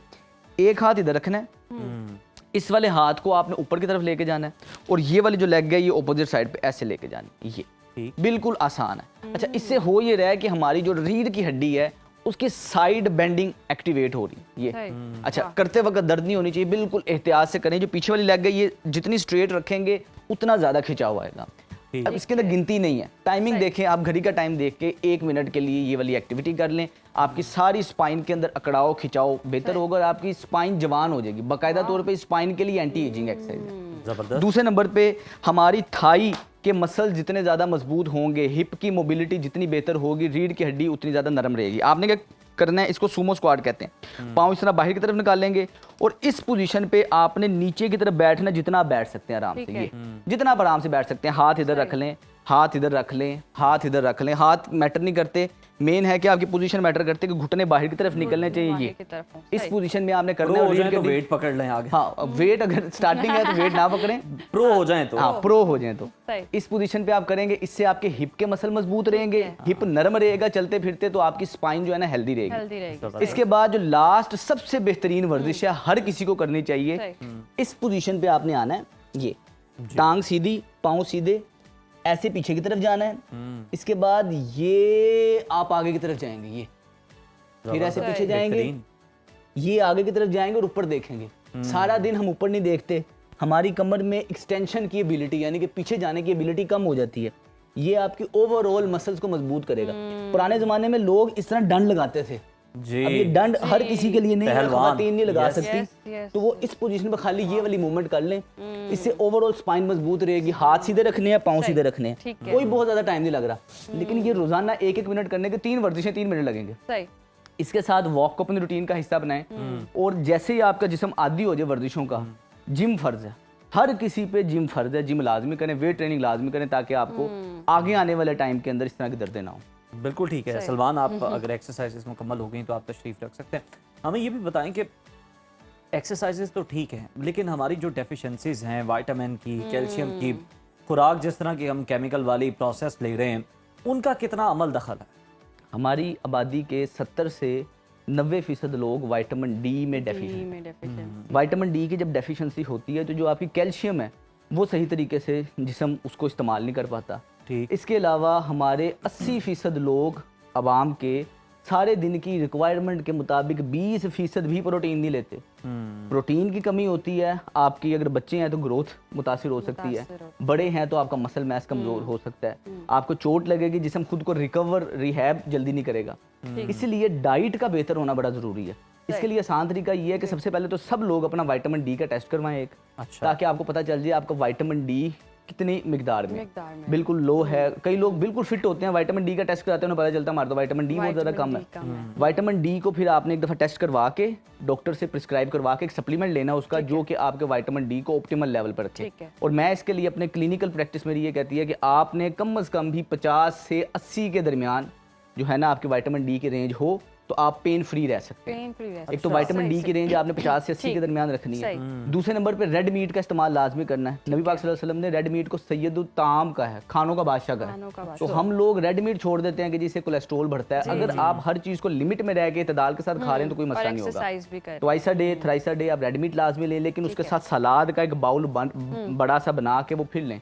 इससे ये है कि आपकी हड्डियां मजबूत रहेंगी, ग्रोथ हार्मोन बेहतर रहेगा, टेस्टोस्टेरोन मर्दों में बेहतर रहेगा। तो ये बहुत ही बेहतरीन चीज़ है कि आपका रेड मीट हो, यखनी हफ्ते में 1 दफ़ा लें, और ये जितने भी नट्स और सीड्स हैं ये लाजमी अपनी खुराक का हिस्सा बनाएं। बिल्कुल, ये इस तरह की अच्छी चीज़ें जो है अपनी खुराक में शामिल करें। बहुत शुक्रिया सलमान फरोज साहब आपके वक्त का। और यकीनन आप ये एक्सरसाइजेस कर सकते हैं, कोई भी इसमें आपके पास एक्सक्यूज है ही नहीं है कि मैं जिम नहीं जा सकता, पार्क नहीं जा सकता। आप अपने दफ्तर में, घर पे, कहीं भी इजीली आप ये एक्सरसाइजेस जो है कर सकते हैं। आपकी स्पाइन बेहतर है तो जनाब आपकी जिंदगी भी बेहतर है। पूरा लाइफस्टाइल है जो आपने मेंटेन करना है, हेल्दी लाइफस्टाइल है, आपने अच्छी डाइट लेनी है, एक्सरसाइज करनी है, तो आपका ही फायदा, इसमें नुकसान कोई नहीं है, फायदा ही फायदा। तो इसको जरूर अपनी जिंदगी का हिस्सा बनाएं। देखिए आप जाएंगे, आप थेरेपी के सेशन भी लेंगे तो उसका भी वहाँ आपको कितना फायदा होगा, वो आर्जी तौर पे होगा।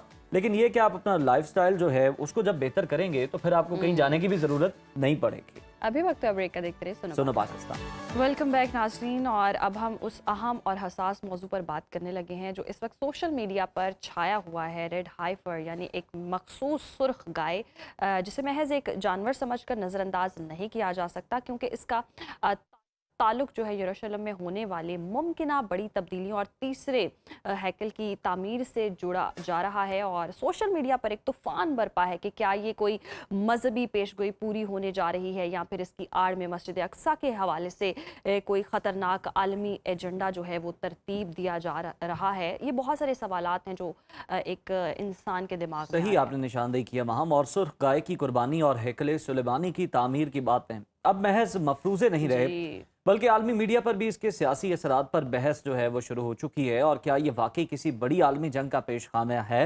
इन तमाम सवालात के जवाब ढूंढते हैं और इस मामले की मजहबी और तारीखी हकीकत जानने के लिए आज किया स्टूडियोज़ में मारूफ मजहबी स्कॉलर अली वकार कादरी साहब ने, जो हमें बताएंगे कि इसकी असल हकीकत क्या है। कादरी साहब, आपको खुशामदीद कहते हैं सुनो पाकिस्तान में। पहले तो ये वाज़ेह करें कि ये जो रेड हाइफर है या सुर्ख गाय का तसव्वुर है और मज़ाहिब आलम, ख़ास तौर पर हम देखें यहूदियत हो जाए, ईसाइयत हो जाए, इस्लाम में, इसके बारे में क्या कुछ इशारे जो है मिलते हैं हमें? बिस्मिल्लाहिर्रहमानिर्रहीम। देखें, सबसे पहले तो ये वाज़ेह नशीन रखें कि रेड हाइफर बेशक जिक्र हो रहा है इसका, ये कोई इतनी इम्पोर्टेंट चीज़ नहीं है। हाँ, असल चीज़ ये होती है कि हर चीज़ का अल्टीमेट गोल क्या है, सही।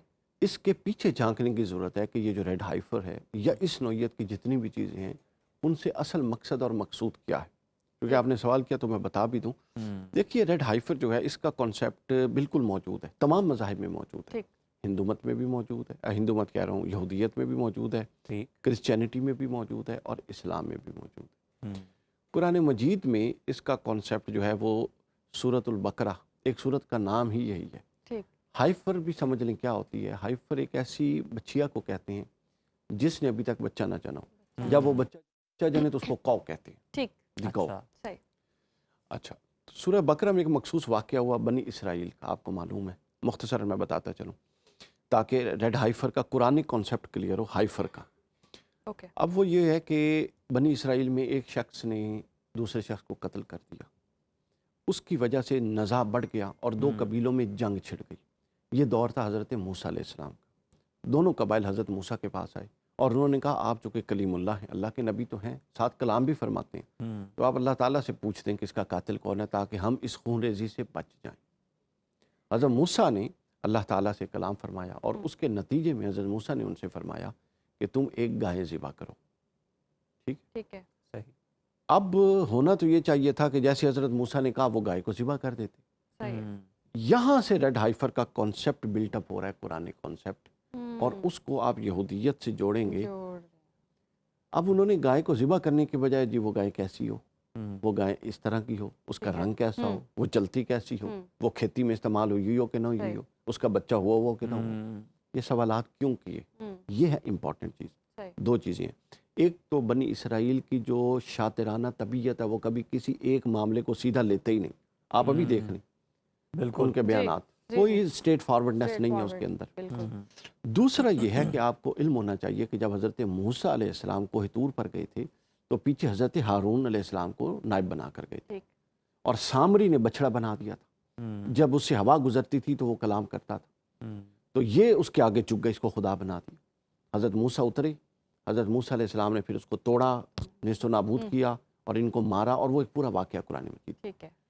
उस बछड़े की वजह से इनके दिल में गाय की मोहब्बत पैदा हो चुकी है। ये बनी इसराइल का पहला लिंक है उसके साथ। सही। और उसका रंग भी वही था, सफरा, सोने से बनाया था ना, सोने से बनाया था पिघला के। बिल्कुल उसका वो सोने का जो रंग होता है, आप उसको गोल्डन को थोड़ा माइल्ड गोल्ड कर लें तो ये बन जाता है, जिस तरह ये हमारा ये रंग पड़ा हुआ। अब क्या हुआ, ये वो मोहब्बत थी जो उनको टाल मटोल कर रही थी। अल्टीमेटली खैर उन्होंने ज़िबा की। अब क्या हुआ, वो गोश्त का टुकड़ा उठा के अल्लाह ने कहा उस कातिल को लगाओ। कातिल को लगाया, वो जिंदा हो गया। उसने बताया कि मुझे तो मेरे भतीजे ने कत्ल किया। उसके बाद वो मर गया। यहाँ एक ज़िमरन ये भी मसला आया कि कातिल मकतूल का वारिस नहीं हो सकता। ये बनी इसराइल के इस वाक़े से शरह में चला है और आज तक मौजूद है हमारे, कि कातिल बेटा भी हो तो बाप का वारिस नहीं हो। ठीक, तो उसने कत्ल भी इसीलिए किया था, चचा अमीर था, ताकि उसकी जायदाद ले। ये है उसका एक पस मंज़र। अब हुआ ये कि अल्लाह ताला ने आदम अलैहिस्सलाम को नाइब बनाया। नाइब का मतलब ये होता है कि जिसके पास अल्लाह के अख्तियारात हों।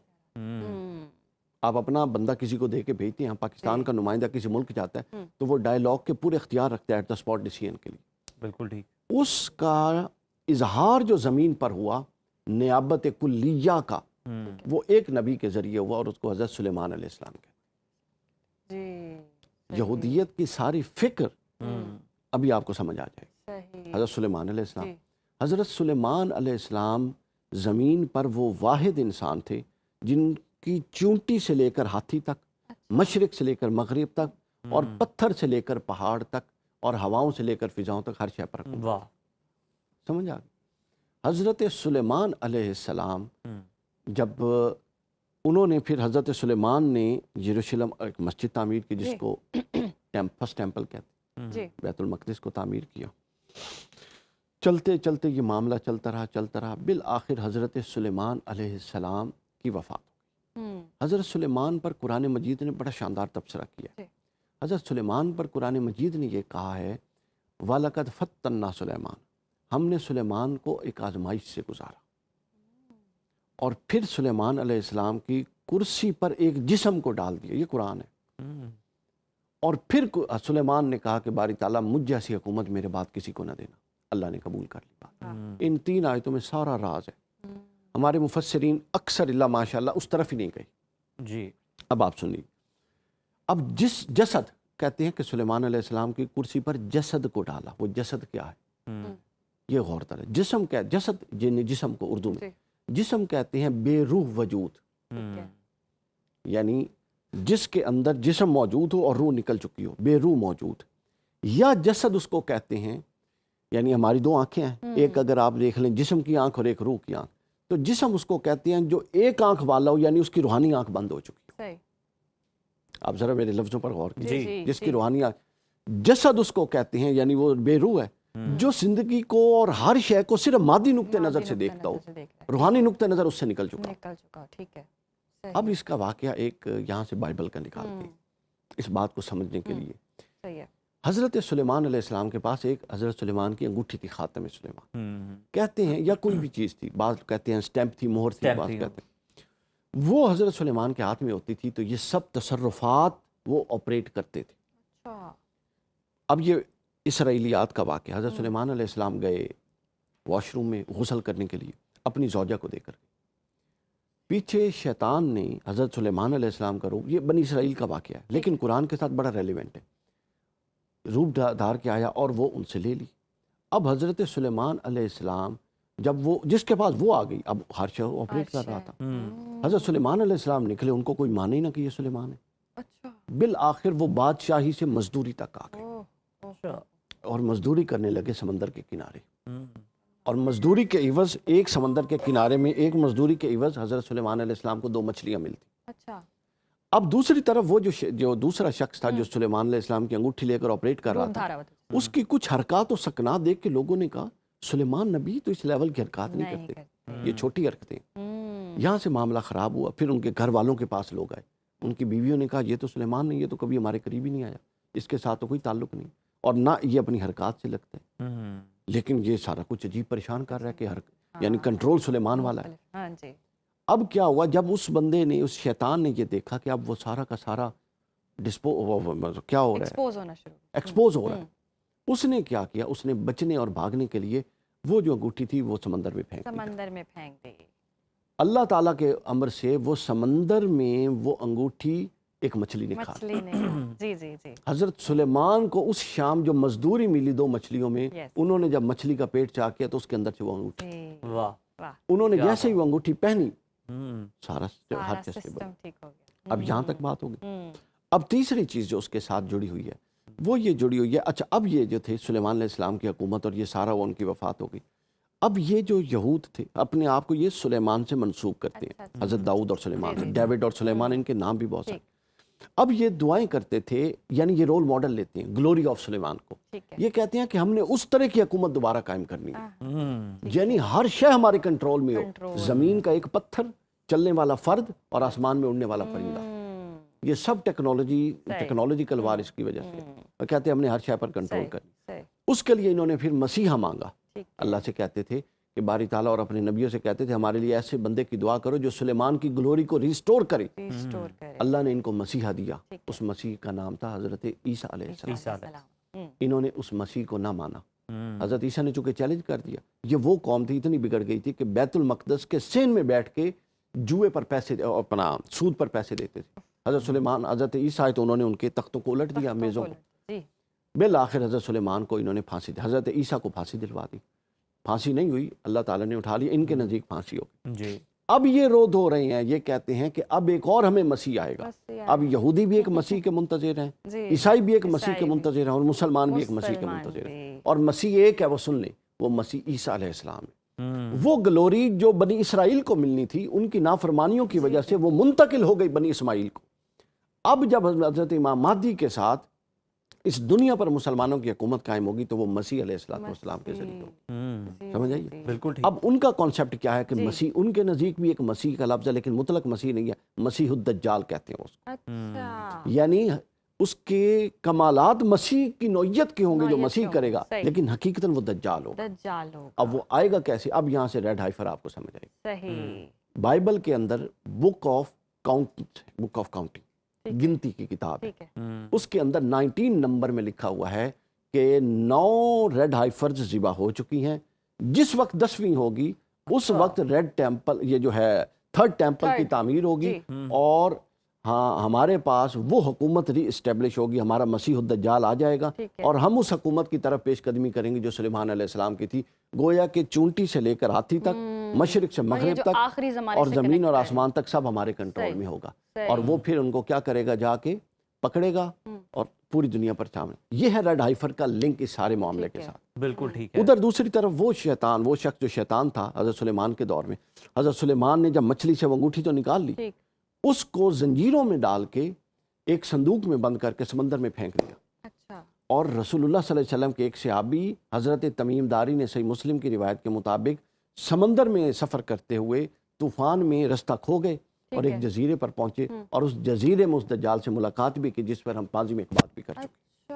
اچھا. اور یہی قادری صاحب اب کنیکٹ بھی تو کر رہے ہیں نا کہ آخری زمانہ. اچھا, اب یہ کیا ہے, وہ یہ کہتے ہیں جب وہ مسیح الدجال آئے گا. اب یہاں ایک حدیث ہے جو سارا کنیکٹ ہے. حضور نے فرمایا کہ یہ, اچھا ہاں, اب وہ یہ کہتے ہیں کہ وہ جو ہمارے مسیح الدجال نے آنا ہے وہ یروشلم میں بیٹھ کے پوری دنیا پر حکومت کرے گا. اور حضور نے فرمایا کہ عمران فلسطین جو یروشلم کی آبادی ہے, خراب یسرب, یہ مدینہ کی تباہی ہے.